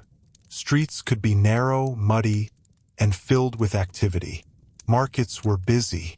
Workshops were often small and shared. Movement through these spaces required garments that could navigate proximity as well as practicality. Here, the interaction between clothing and others became more immediate. A long or loose garment could brush against other people, pick up dirt more quickly, or become entangled in crowded conditions. A cloak might need to be managed carefully to avoid inconvenience or conflict. Even the act of passing through a doorway or turning in a tight space could require awareness of how fabric moved. The body learned to anticipate these interactions, adjusting subtly to avoid problems. Urban life also heightened the visibility of clothing. More people meant more observation. A garment worn all day in a city was subject to constant reading by strangers as well as acquaintances. This could increase the pressure to maintain appearance, even when the physical experience of the clothing was less than comfortable. A merchant conducting business, a craftsperson interacting with customers, or a resident moving through public spaces all carried their clothing as part of their presence. And in these settings, cleanliness, or at least the appearance of it, could take on added importance. Dust, mud, and wear accumulated quickly in urban environments. A garment that looked too worn or neglected might affect how a person was perceived. Yet maintaining that appearance required effort. Brushing, adjusting, protecting hems, avoiding unnecessary contact with dirty surfaces. These small acts became part of moving through the city. This interplay between practicality and presentation becomes even more noticeable during travel between different environments. A person leaving a rural area and entering a town might become more aware of how their clothing appeared to others. Conversely, someone accustomed to urban life might find their garments less suited to the rougher conditions of the countryside. Clothing did not adapt instantly to new settings. The wearer had to manage the transition. Long-distance travel, especially, placed clothing under sustained pressure. Days or weeks on the road meant repeated exposure to weather, terrain, and physical exertion. Garments had to endure not just a single day of wear, but many in succession, often with limited opportunity for thorough cleaning or repair. The body, in turn, had to adapt to the cumulative effects of wearing the same clothing over extended periods. This accumulation created a different kind of familiarity. The garment and the body adjusted to each other more deeply, but also more unevenly. Areas of wear became more pronounced. Repairs became more frequent. The relationship between clothing and comfort shifted as the garment changed. A traveler might become highly attuned to the smallest alterations. A seam beginning to weaken, a shoe starting to fail, a layer losing its effectiveness against the cold. And yet, despite these challenges, clothing also provided a sense of continuity on the road. In unfamiliar places, among strangers, the garments a person wore connected them to their origin, their occupation, their identity. Even when worn thin or altered by use, they remained recognizable. This continuity could offer a kind of stability in environments that were otherwise uncertain. Religious travel, such as pilgrimage, adds another dimension to this experience. Pilgrims often traveled long distances, sometimes with limited resources, relying on clothing that had to serve multiple purposes. It had to protect against weather, allow for movement, signal identity, and endure extended wear. Pilgrimage garments could become symbols as well as tools, marking the wearer's purpose while also carrying the physical demands of the journey. The experience of wearing such clothing all day, across changing landscapes and conditions, would have been deeply immersive. The body became aware of distance not just through fatigue, but through the way clothing responded to that distance. The gradual wearing down of materials, the accumulation of dust and moisture, the shifting fit as garments stretched or tightened, all of these were part of the journey. Military contexts, though different in purpose, also reveal how clothing operated under pressure. Soldiers' garments had to balance protection, mobility, and endurance. Additional layers or equipment added weight and complexity. Movement was often more intense, conditions more unpredictable, and the consequences of failure more serious. Clothing in this setting was not only about daily life, but about survival in more extreme circumstances. And yet, even here, the same principles applied. Clothing required management. It needed repair. It responded to environment and use. The body adapted to it, and it adapted to the body. The experience of wearing it all day remained one of negotiation. Even when the stakes were higher. As we move across these different contexts, cold regions, urban centers, long journeys, and demanding environments, the pattern becomes clearer. Medieval clothing was not defined by a single experience. It was shaped by the interaction between material, body, and circumstance. The same garment could feel entirely different depending on where it was worn, how it was used, and what the day required. And this variation is perhaps the most important correction to the simple image of medieval dress. There was no single answer to what it felt like to wear these clothes all day. There were patterns, certainly, but also countless individual experiences shaped by environment, status, occupation, and time. Which means that as the medieval world continued to change, through trade, through urban growth, through shifting social structures, the experience of clothing evolved alongside it. New fabrics, new cuts, new expectations all entered the picture, not replacing the old entirely, but layering over it. And with each of these changes, the daily relationship between body and clothing adjusted once again, opening the way for yet another phase in how people lived inside what they wore. And with each of these changes, the daily relationship between body and clothing adjusted once again, opening the way for yet another phase in how people lived inside what they wore. Because as materials improved and tailoring became more refined in certain parts of the medieval world, clothing did not simply become easier to wear.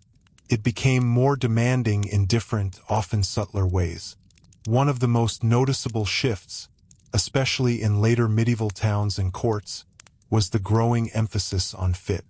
Earlier garments, while not always loose, often allowed for a degree of flexibility in how they sat on the body. But as tailoring techniques advanced, clothing began to follow the contours of the torso and limbs more closely. This created a different kind of physical experience, one that brought the body into sharper awareness of the garment's structure. A more fitted garment did not distribute its weight in the same way as a looser one. Pressure could concentrate at certain points, across the chest, at the shoulders, along the waist. Lacing, buttons, or other fastenings introduced new sensations, sometimes tightening as the day progressed or loosening with movement.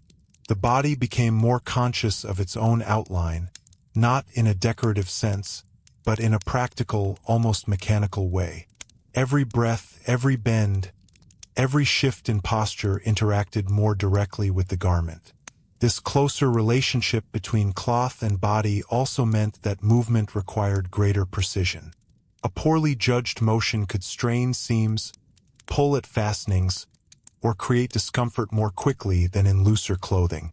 Sitting down, for instance, might require a more careful adjustment of fabric. Reaching or lifting could feel more restricted. Even walking, depending on the cut of the garment, could take on a slightly altered rhythm. And yet, this increased structure was not without its appeal. A well-fitted garment could signal refinement, skill, and access to better craftsmanship. It could present the body in a way that aligned with evolving ideas of appearance and status. But again, this is where the familiar medieval pattern reappears. What looked more controlled often required more effort to maintain. The wearer did not simply enjoy the appearance. They carried its demands throughout the day. For women in particular, this could involve garments that shaped the upper body more distinctly, sometimes requiring careful fastening or assistance in dressing. The process of getting dressed itself became more deliberate.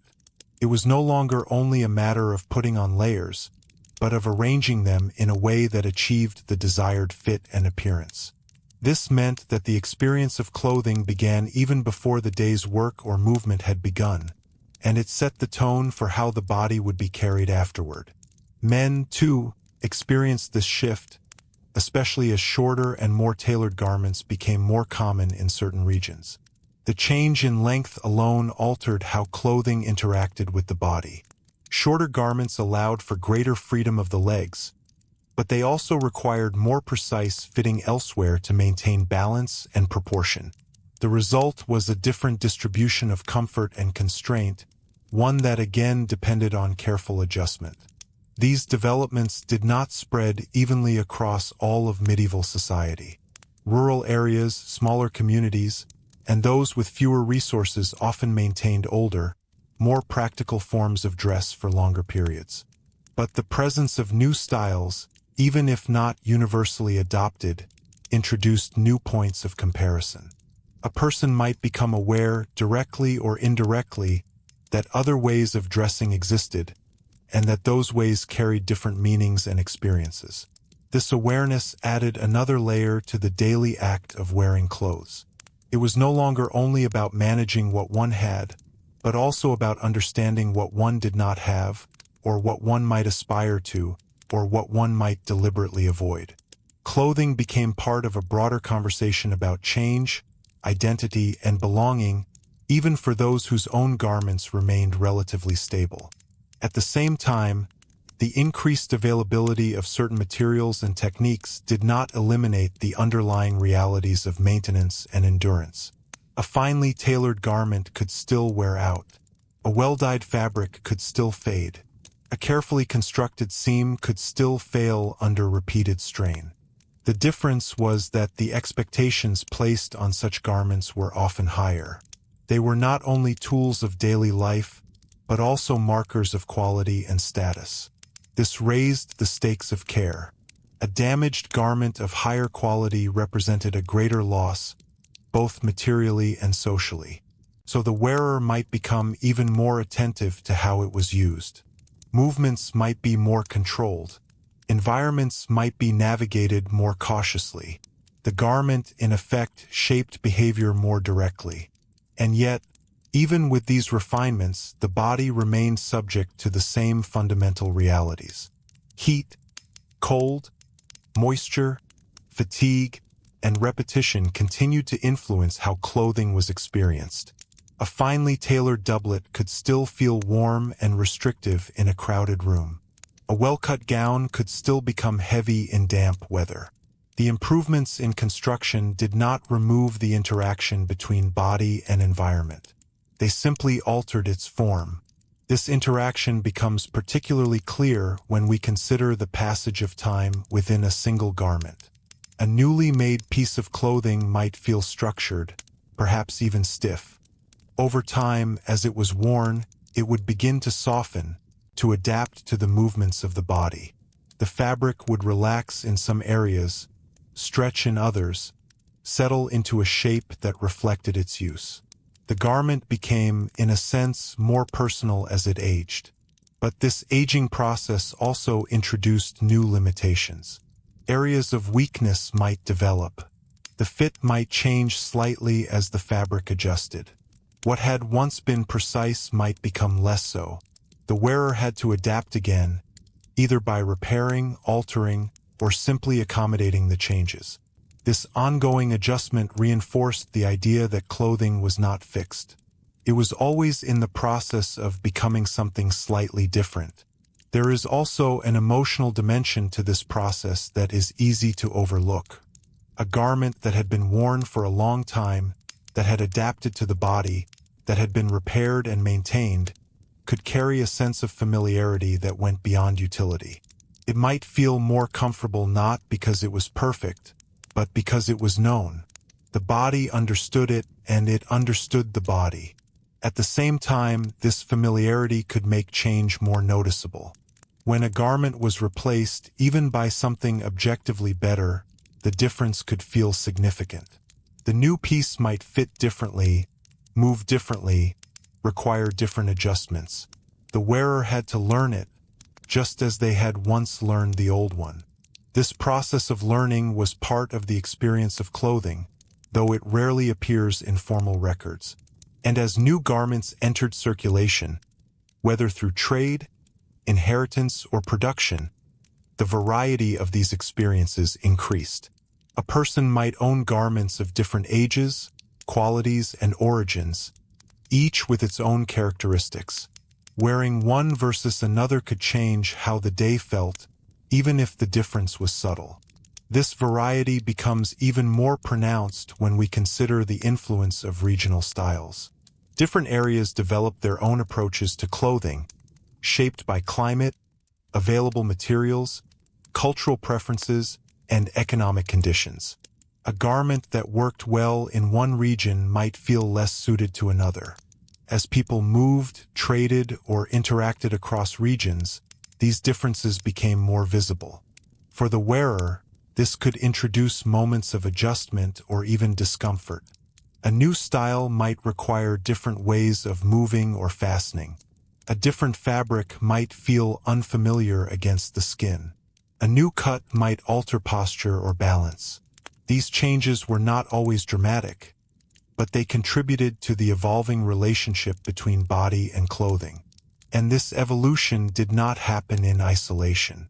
It was part of a broader transformation in medieval life, one that included shifts in economy, society, and culture. Clothing both reflected and participated in these changes. It responded to new conditions, and in doing so, it reshaped daily experience. Which means that as we continue to trace the experience of wearing medieval clothes all day, we are also tracing a story of adaptation. Not a single, uniform adaptation, but many overlapping ones. The body adapting to cloth, cloth adapting to body, both adapting to environment, and all of it shaped by the structures of society. And within that ongoing process, there were always moments where the balance shifted, where a new garment, a new environment, or a new expectation changed how clothing was felt from one hour to the next. Those moments, quiet as they often were, marked the points where the familiar became slightly unfamiliar again, and where the daily experience of dress opened into something just a little different. Those moments, quiet as they often were, marked the points where the familiar became slightly unfamiliar again, and where the daily experience of dress opened into something just a little different. And it is in those small shifts, barely noticeable at first, that we begin to see how deeply clothing was tied not just to comfort or discomfort, but to awareness itself. Because when something changes, even slightly, the body notices. A seam sits differently, a sleeve pulls in a new way, a belt rests at a slightly altered angle, and suddenly, what had been unconscious becomes present again. The wearer is reminded, perhaps briefly, that clothing is not simply an extension of the body, but a structure imposed upon it, one that must be continually understood and accommodated. This return of awareness could be subtle, but it mattered. It interrupted the flow of habit and required attention, even if only for a moment. And in a world where so much depended on routine, on knowing how to move, how to work, how to appear, these interruptions carried a quiet significance. They reminded the wearer that the relationship between body and clothing was never fully settled. There were also moments when this awareness became more pronounced, not because of change in the garment itself, but because of a shift in context. Entering a different space, for example, could alter how clothing was felt. A person moving from open air into a crowded interior might suddenly notice heat building beneath their layers. Someone stepping from a warm room into cold air would feel the immediate demand placed on their garments. The same clothing, unchanged, could feel entirely different depending on where the body was placed. Religious spaces provide a particularly interesting example of this shift. Churches and other sacred settings were not only physical environments, but also social and symbolic ones. The act of entering such a space carried expectations about behavior, posture, and appearance. Clothing became part of that experience in a more conscious way. A person might become more aware of how their garments were arranged, how they sat or stood within them, how they appeared to others in a setting where observation and judgment could carry moral weight. At the same time, these spaces could present their own physical challenges. Large stone churches, for instance, were often cold, especially in certain seasons. Clothing that felt adequate outdoors might feel insufficient inside, or vice versa. The body had to adapt once again, negotiating between the demands of the environment and the expectations of the setting. The experience of clothing, in this case, was shaped as much by meaning as by material. This interplay between meaning and material becomes even more layered during specific events, feasts, gatherings, ceremonies, where clothing took on heightened importance. On such occasions, garments might be chosen or arranged with particular care. Additional layers or adornments might be added. The result could be visually striking, but also physically demanding. A person attending a feast, for example, might wear clothing that was heavier, more structured, or more elaborate than what they wore during ordinary work.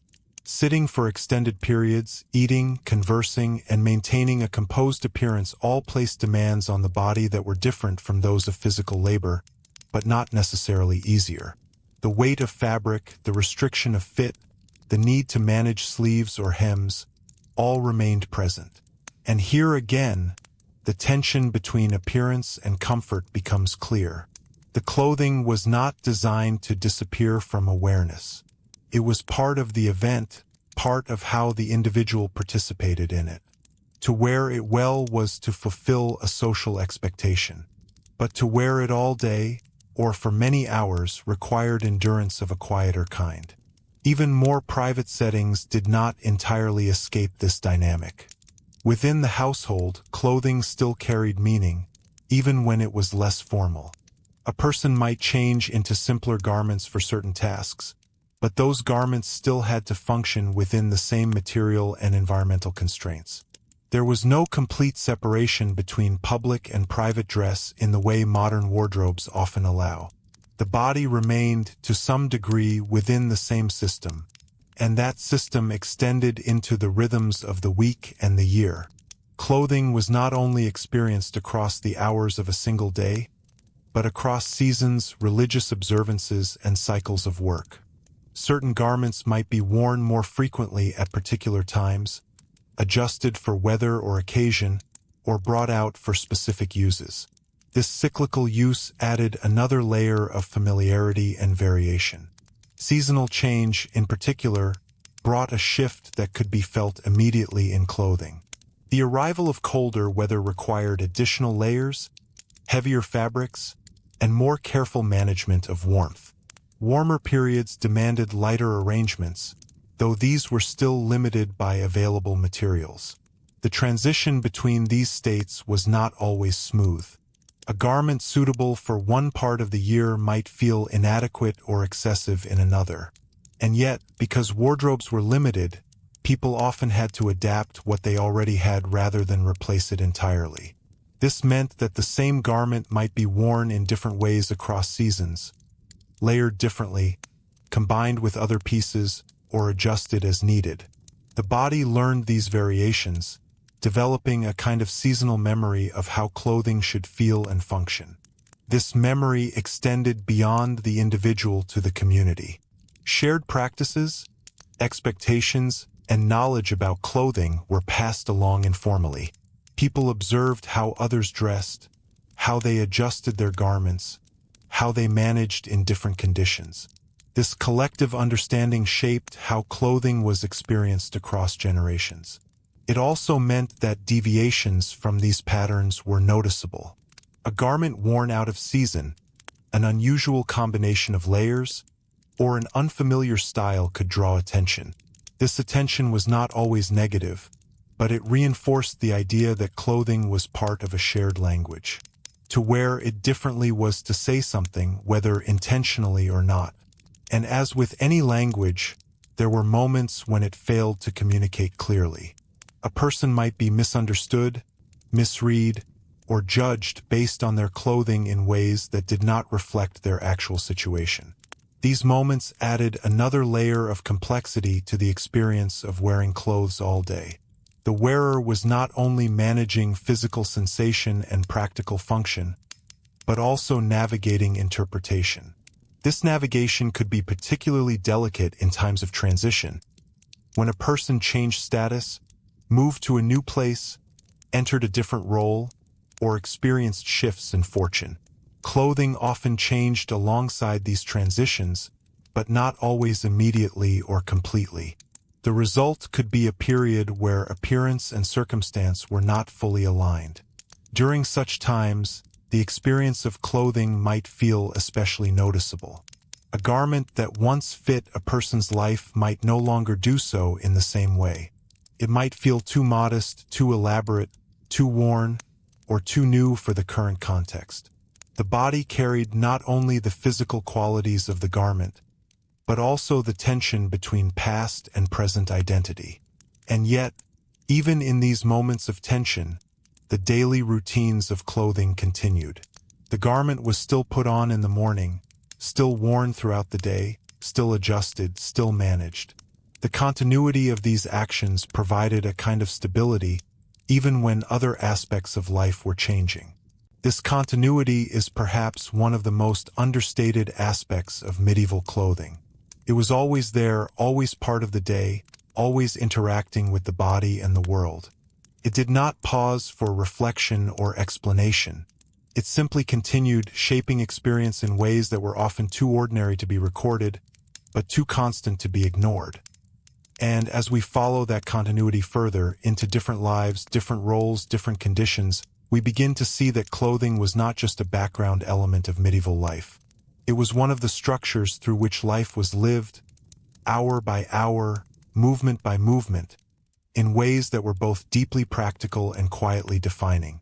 Which is why, as the day gives way again to evening, and the body begins to feel the accumulated weight of everything it has carried, not only in labor, but in fabric, in pressure, in heat, in restraint, the act of remaining dressed becomes, in itself, a kind of endurance that the wearer has learned, over time, to carry almost without thinking, which is why, as the day gives way again to evening, and the body begins to feel the accumulated weight of everything it has carried, not only in labor, but in fabric, in pressure, in heat, in restraint, the act of remaining dressed becomes, in itself, a kind of endurance that the wearer has learned, over time, to carry almost without thinking.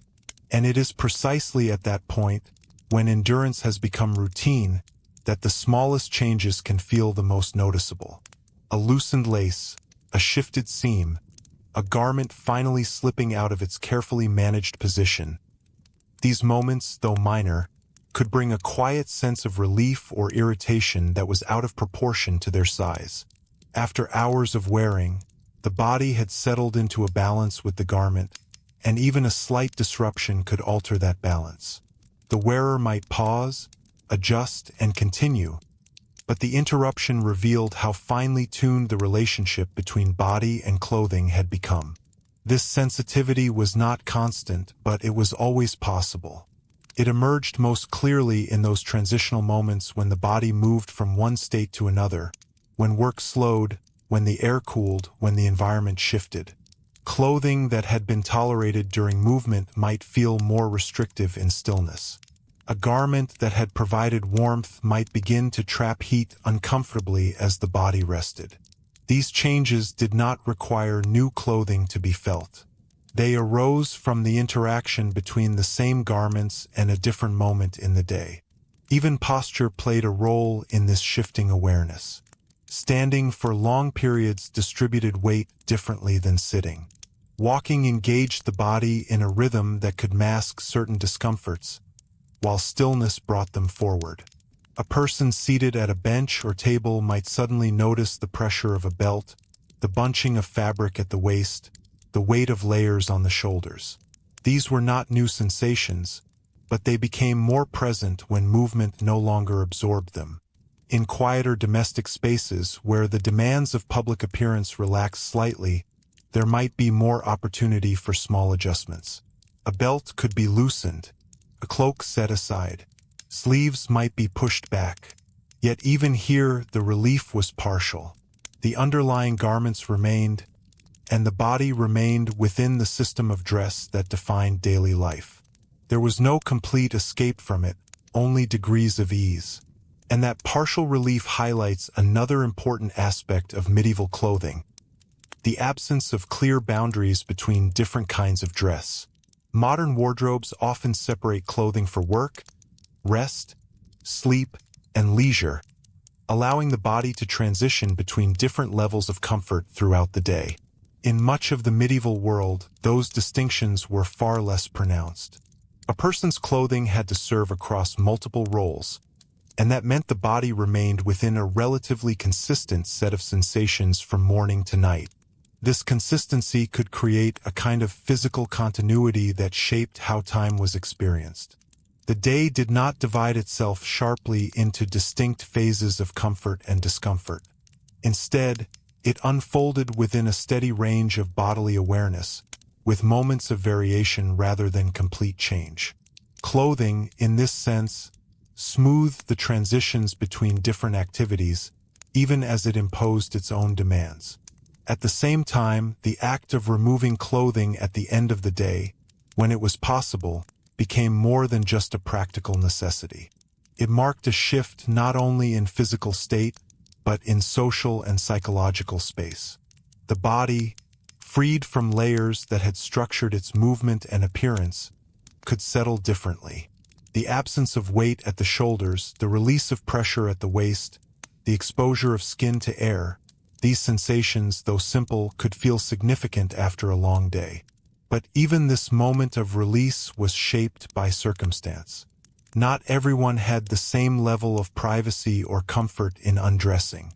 Shared living spaces, limited resources, and social norms influenced how and when clothing could be removed.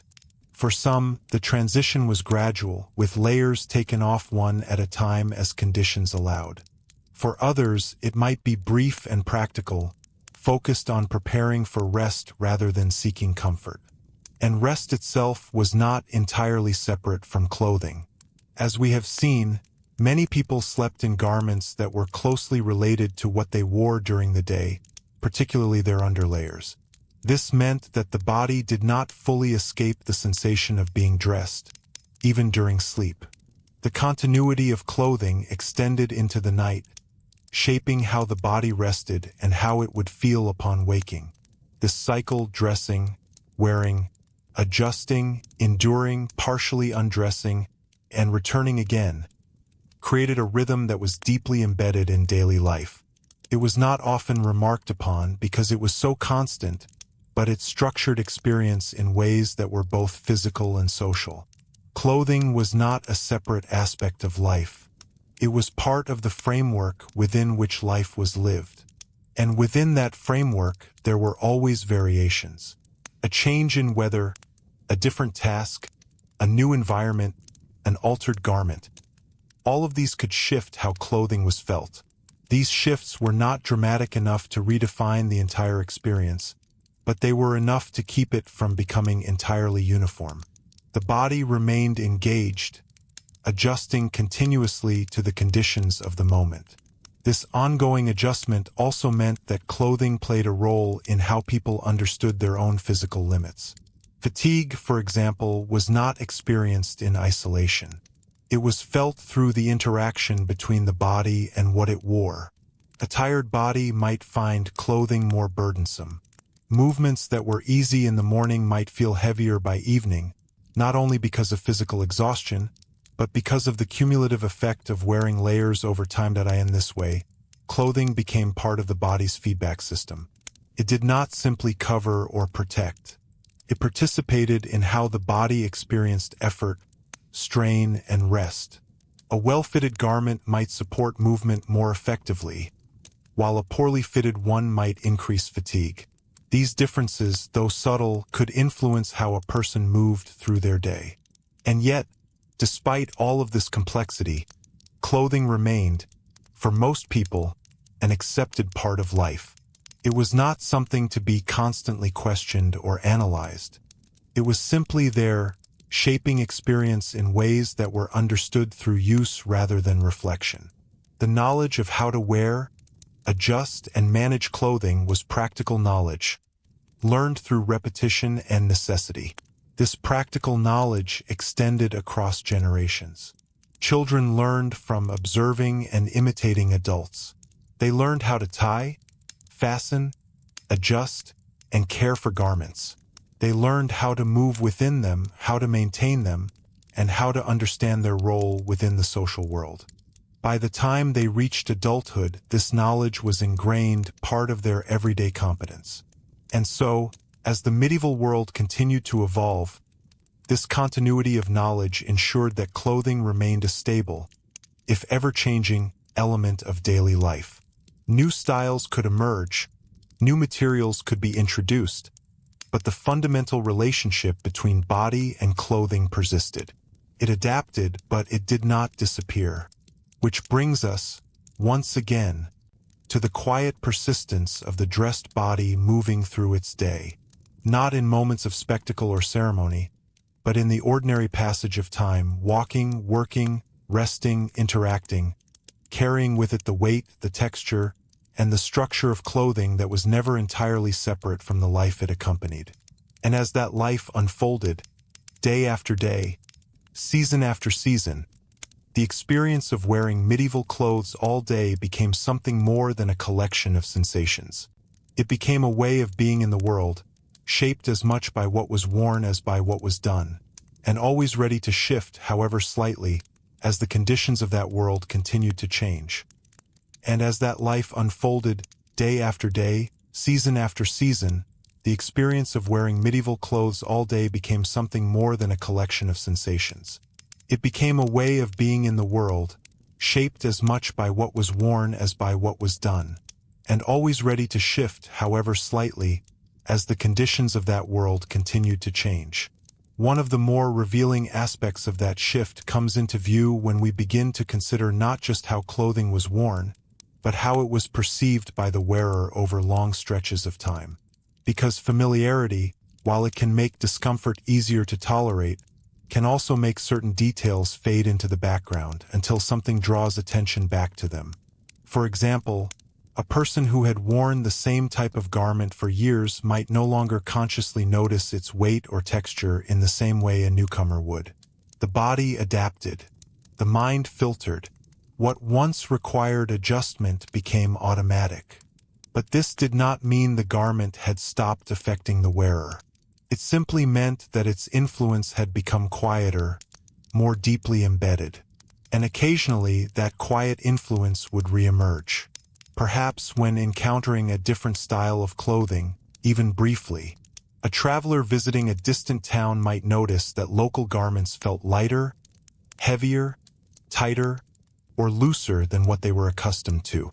That contrast could bring sudden awareness back to their own clothing, revealing differences that had previously gone unnoticed. This moment of comparison is subtle, but it is important. It reminds us that medieval clothing was not experienced in isolation.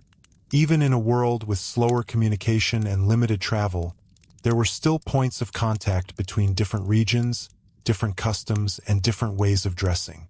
These encounters did not necessarily transform daily life immediately, but they introduced new reference points. And reference points change perception. A garment that once felt entirely normal might begin to feel slightly different when compared to another. A certain cut might seem more restrictive. A particular fabric might seem rougher. These realizations did not always lead to change. Resources, habits, and social expectations still shaped what was possible, but they added a layer of awareness to the experience of wearing clothes. Over time, as trade routes expanded and urban centers grew, these points of comparison became more frequent. Cloth from different regions, new dyeing techniques, variations in tailoring, all of these circulated more widely, especially in towns and cities. The result was not a uniform shift, but a gradual increase in variety. With variety came choice, though not equally distributed. Those with greater means could select from a broader range of fabrics and styles. Those with fewer resources remained more constrained. But even within these limits, the presence of alternatives influenced how clothing was understood. It was no longer simply what one wore. It was one option among others, even if those options were not always accessible. This subtle expansion of possibility did not necessarily make clothing more comfortable in a physical sense, but it did make it more complex in a social and psychological sense. The wearer became more aware of differences between garments, between people, between places. Clothing became a more active part of how identity was negotiated. And this negotiation was not always smooth. As styles changed, they sometimes did so unevenly. A new fashion might appear in one context while older styles persisted in another. This created moments where clothing could seem out of place, not because it was impractical, but because it no longer aligned with emerging expectations. For the individual, this could create a quiet tension. A garment that had served well for years might begin to feel slightly outdated in certain settings. A newer style might seem appealing, but also unfamiliar or difficult to adopt. The body, accustomed to one set of sensations, might resist another. The process of change, then, was not only about acquiring new clothing, but about learning how to wear it. And learning, once again, involved the body. A different cut required different movements. A new fastening required different handling. A change in fabric altered how the garment responded to heat, moisture, and motion. These were not abstract adjustments. They were felt physically throughout the day. This physical learning could be gradual or immediate, depending on the change. A small alteration in style might require only minor adjustments. A more significant shift could feel almost like inhabiting a different body. The wearer had to recalibrate their sense of balance, movement, and comfort. And until that recalibration settled into habit, the clothing remained more noticeable. There is something quietly revealing in this process. It shows that clothing was not just an external layer, but something that shaped internal experience. The body did not simply carry garments. It responded to them, adapted to them, and in doing so, changed how it moved through the world. And this response was not limited to physical sensation. It extended into emotion as well. A well-fitting garment might bring a sense of ease or confidence, even if that ease was subtle. A poorly fitting one might create irritation or distraction. These feelings were not necessarily dramatic, but they influenced how a person experienced their day. In social settings, this emotional dimension could become more pronounced. Clothing that aligned well with expectations might allow the wearer to move more comfortably within a group. Clothing that felt out of place, for whatever reason, could create a sense of self-awareness that was difficult to ignore. The body, once again, became more conscious of itself through what it wore. And yet, Even in these moments of heightened awareness, the practical demands of daily life continued. Work still needed to be done. Tasks still required attention. The garment, whether comfortable or not, remained part of the process. The wearer adapted, as they always had, finding ways to continue within the constraints of what they wore. This adaptability is perhaps one of the most consistent features of the medieval experience of clothing. It was not about achieving perfect comfort or ideal appearance. It was about managing what was available within the conditions of the time in a way that allowed life to continue. And life, of course, was rarely static. As the medieval period progressed, changes in economy, technology, and social structure continued to influence clothing in both visible and subtle ways. Guild systems developed standards for production. Trade networks brought new materials into circulation. Urban populations grew, creating new contexts for dress and interaction. Each of these developments added another layer to the experience of wearing clothes all day.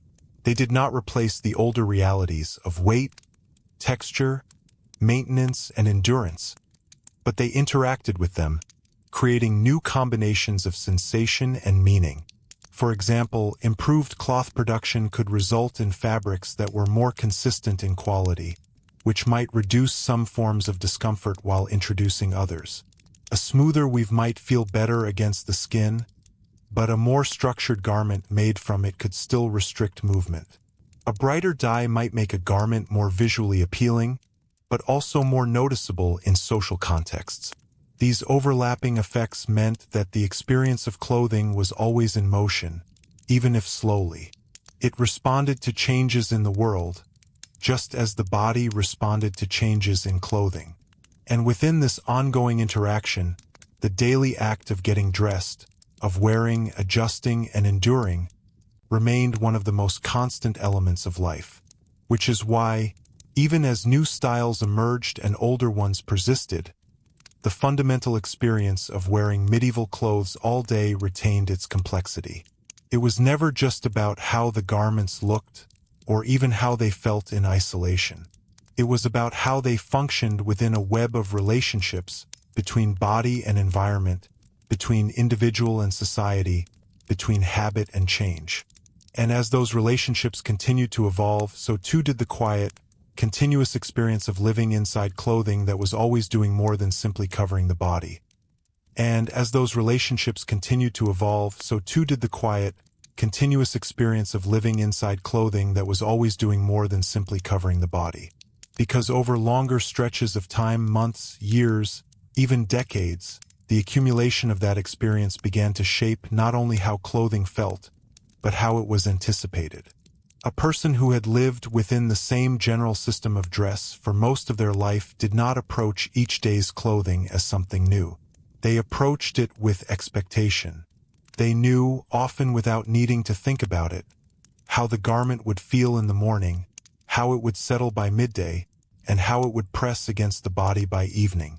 This anticipation smoothed the experience, but it also locked it into a pattern. And patterns, once established, can be difficult to see from within. The weight of a cloak, the pull of a belt, the friction of wool against skin. These sensations might no longer stand out as separate experiences. They became part of what the body understood as normal. Only when something disrupted that pattern, a different garment, an unusual day, a change in routine, did the underlying structure become visible again. This is one reason why moments of illness or physical weakness could alter the experience of clothing so dramatically. A body that was tired or unwell often became more sensitive to sensations it would otherwise ignore. A garment that had felt manageable might suddenly feel heavy. A seam that had gone unnoticed might become irritating. The effort required to dress, to fasten, to adjust could feel more demanding. In such moments, clothing revealed its weight more clearly, not just as material but as effort. Getting dressed was not a single action, but a sequence of movements that required energy and coordination. Each layer added to that effort. Each fastening required attention. And for someone whose strength was reduced, even temporarily, this process could become a noticeable part of the day's difficulty. At the same time, clothing also provided a form of structure in these moments. The act of dressing, even when difficult, reinforced a sense of order. It marked the transition from rest to activity, from private state to public presence. In a world where routines carried meaning, clothing played a role in maintaining that rhythm, even when the body struggled. This dual nature of clothing as both burden and structure becomes even more apparent when we consider aging. As a person grew older, their relationship with clothing often changed. Movements might become slower or less flexible. Strength might decrease. Sensitivity to cold or heat might increase. All of these changes altered how garments were experienced. A garment that once felt easy to manage might require more effort to put on or adjust. A heavier layer might feel more burdensome. A tighter fit might become less comfortable. At the same time, familiarity with clothing could deepen. The wearer knew their garments intimately, understood their limitations, and adapted their use accordingly. This adaptation could involve small but meaningful changes. Choosing garments that were easier to manage, adjusting how they were worn, relying more on assistance from others in dressing. These changes did not fundamentally alter the system of clothing, but they reshaped how it was lived within. And this reshaping reminds us that clothing was always experienced through the body, and the body itself was not constant. It changed over time, and those changes interacted with clothing in ways that were often subtle but significant. The same garment could feel different not because it had changed, but because the person wearing it had. This interplay between body and clothing also appears in moments of transition between roles. When a person moved from one stage of life to another, entering service, marrying, changing occupation, their clothing often changed as well. These changes were not only symbolic. They altered the daily physical experience of dress. A new role might require different garments with different weights, fits, and expectations. The body had to learn these new patterns, just as it had learned earlier ones. Until that learning settled into habit, the clothing remained more noticeable, more present in the wearer's awareness. And even after it became familiar, it carried the memory of that transition. The garment was not just something worn. It marked a change in life, a shift in identity. To wear it all day was to inhabit that change continuously. This connection between clothing and identity becomes even more pronounced in communal settings where dress was closely tied to belonging. Within a household, a guild, a religious community, or a court, clothing helped define who a person was in relation to others. It was part of how roles were recognized and maintained. To wear the clothing of a particular group was to participate in its structure. It shaped how one was treated, what was expected, and how one moved within that environment. And because clothing was worn throughout the day, these roles were not occasional. They were continuous. This continuity could be stabilizing, but it could also be restrictive. The garment did not come off easily, either physically or symbolically. It remained part of the body's experience, reinforcing identity through repetition. At the same time, there were moments when this structure could be loosened, if only slightly. In formal settings, private spaces, or brief periods of rest allowed for small adjustments. Loosening a belt, removing an outer layer, shifting how a garment sat on the body. These moments did not remove the system of dress, but they created small spaces within it where the body could experience a degree of relief. And it is in these small spaces that we see another aspect of medieval clothing that is often overlooked: its variability within constraint. Even when garments were limited in number and type, the way they were worn could change. A sleeve could be rolled, a hem lifted, a cloak arranged differently. These adjustments allowed the wearer to respond to immediate conditions without fundamentally altering their clothing. This responsiveness gave clothing a kind of flexibility that is not always visible in static representations. It was not a fixed shell, but a system that could be modified moment by moment. The body and the garment worked together, each influencing the other. And yet, despite this flexibility, the overall structure remained. Clothing continued to shape how the body moved, how it felt, and how it was perceived. It continued to require care, attention, and endurance. It continued to connect the individual to their environment, their community, and their place within the world. As we follow this structure further into the later medieval period, we begin to see how these patterns persisted even as other aspects of life changed. Economic growth, urban expansion, and increasing social complexity introduced new possibilities, but they did not remove the fundamental relationship between body and clothing. Instead, they layered new expectations onto existing ones. A person might navigate multiple contexts within a single day: work, market, household, social interaction, each with its own demands. Clothing had to function across all of these, often without significant change. The body carried that continuity, moving from one setting to another within the same set of garments. And this movement reveals something essential about the experience of wearing medieval clothes all day. It was not a series of separate experiences, but a continuous one. The same garment accompanied the wearer through different tasks, different environments, different interactions. It accumulated the traces of each, both physically and perceptually. By the time evening returned again, the garment had become a record of the day. It carried the marks of work, the effects of weather, the adjustments made along the way. The body, too, carried its own record of movement, of fatigue, of adaptation.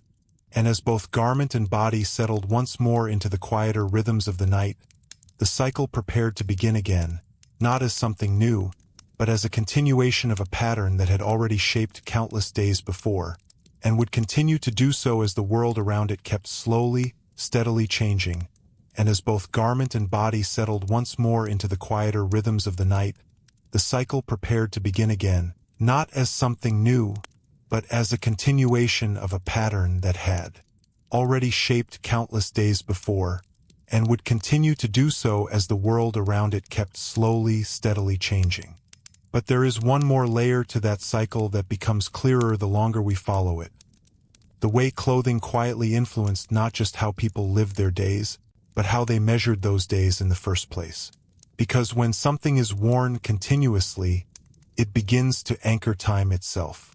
A medieval person did not typically divide their day into sharply different states of dress. There was no morning outfit, midday change, and evening relaxation in the modern sense.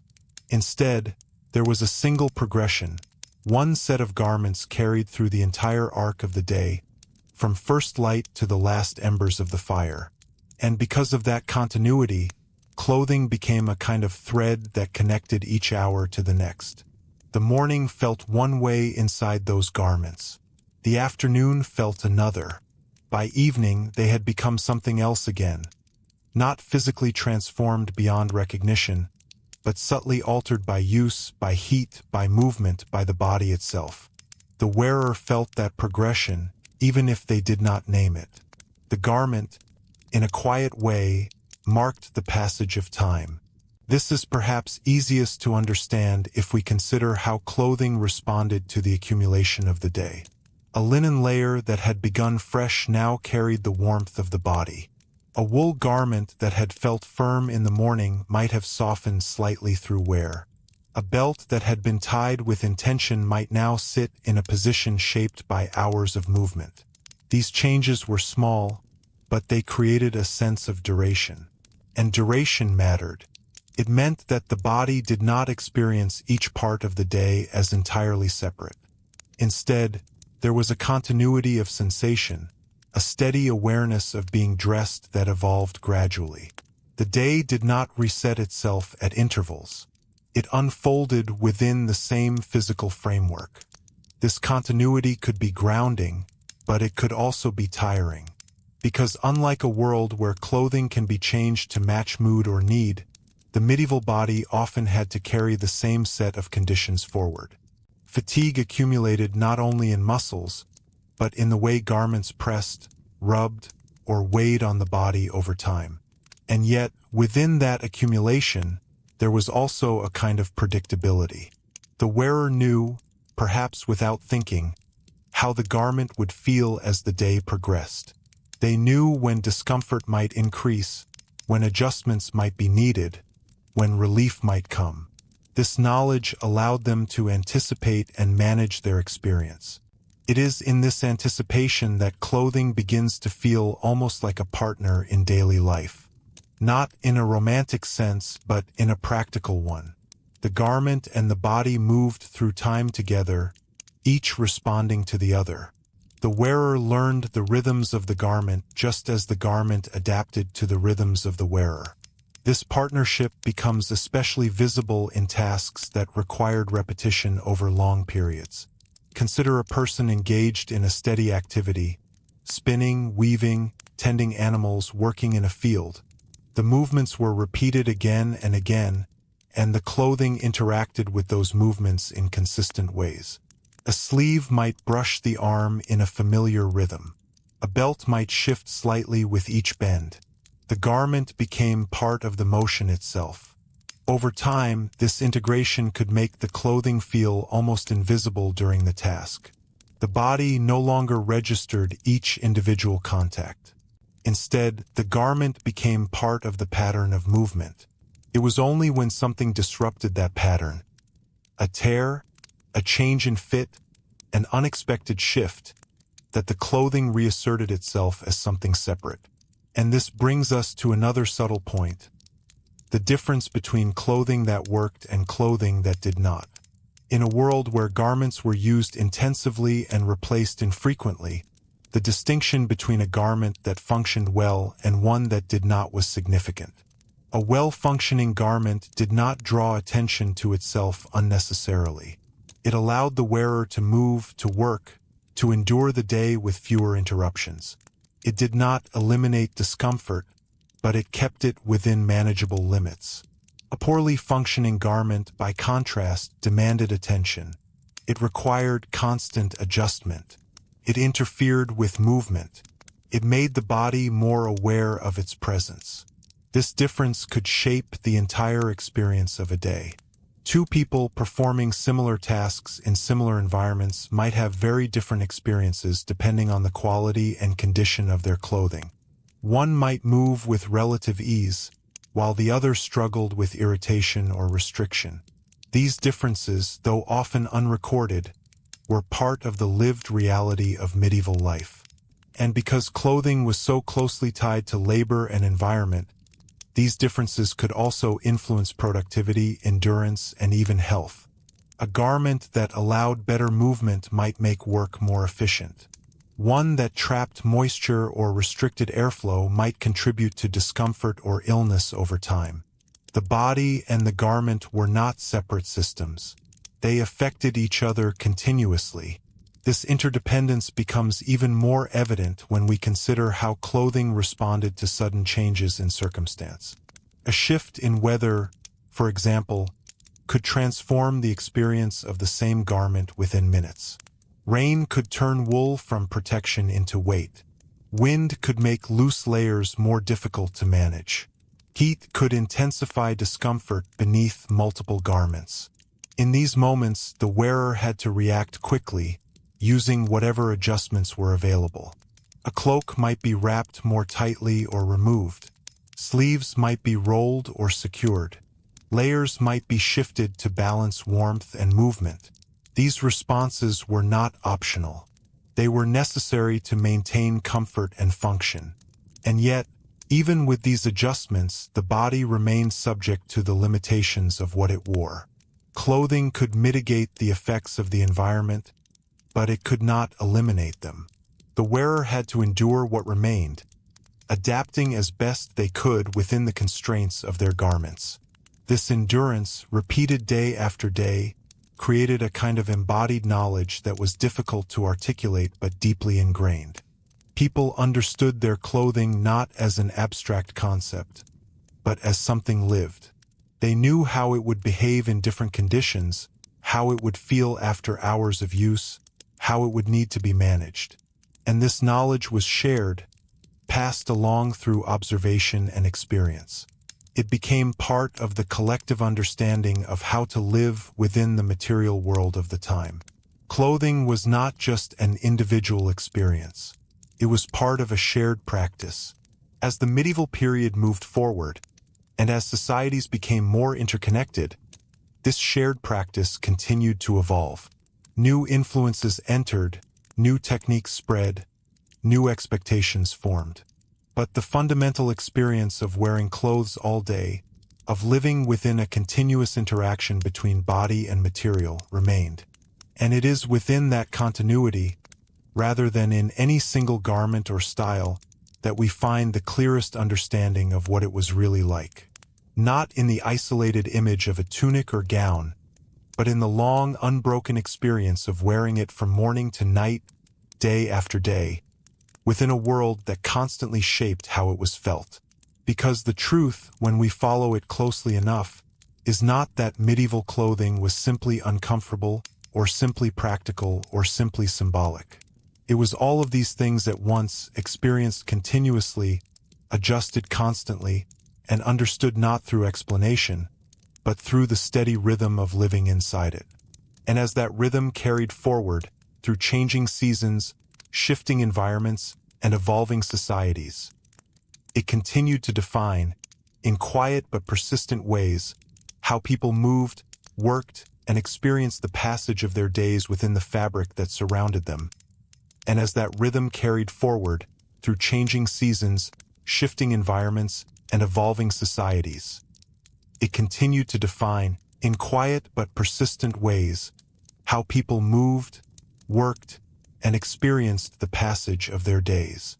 Within the fabric that surrounded them, what begins to emerge, when we step back from the details, is not a single dramatic truth about medieval clothing, but something more subtle and more human. These garments were not costumes in the modern sense. They were not worn briefly, admired, and set aside. They were lived in hour after hour, day after day, until they became part of how a person understood their own body. They warmed, but they also weighed. They protected, but they also restricted. They signaled identity, but they also imposed it. And most importantly, they never truly disappeared from awareness, even when they became familiar enough to feel almost invisible. The medieval person did not wake up each morning wondering what it would feel like to wear their clothes. They already knew. They knew how the linen would sit against the skin, how the wool would settle over it, how the belt would rest, how the shoes would meet the ground. They knew how it would feel by midday and how it would feel by night. And that knowledge, carried quietly through repetition, is perhaps the closest we can come to understanding the experience itself. Because to wear medieval clothes all day was not to endure a single discomfort or to enjoy a single comfort. It was to exist within a steady balance between usefulness and irritation, between protection and weight, between habit and awareness. It was to move through the world with a constant, low conversation between body and cloth. And in that conversation, something larger was always present. Clothing connected the individual to their environment, the cold of the air, the heat of the fire, the dampness of the ground. It connected them to their work, the movement of their arms, the bending of their back, the rhythm of their tasks. It connected them to their community, how they were seen, how they were judged, how they belonged. It even connected them to time itself, carrying the marks of previous days and preparing for those yet to come. So when we imagine medieval life, it is easy to focus on the visible, the castles, the streets, the tools, the rituals. But just beneath all of that, there was this quieter layer, always present, always shaping experience. The feeling of fabric against the body, from the first moment of morning to the final moments of night. And perhaps the most revealing question is not whether those clothes were comfortable or uncomfortable, It is whether we can imagine living an entire life inside something that never quite lets you forget it is there. If you've made it this far, I'd be genuinely curious, what part of that daily experience feels the hardest to imagine living with? And if you enjoy these slower, more thoughtful journeys into the past, you're always welcome to stay for the next one.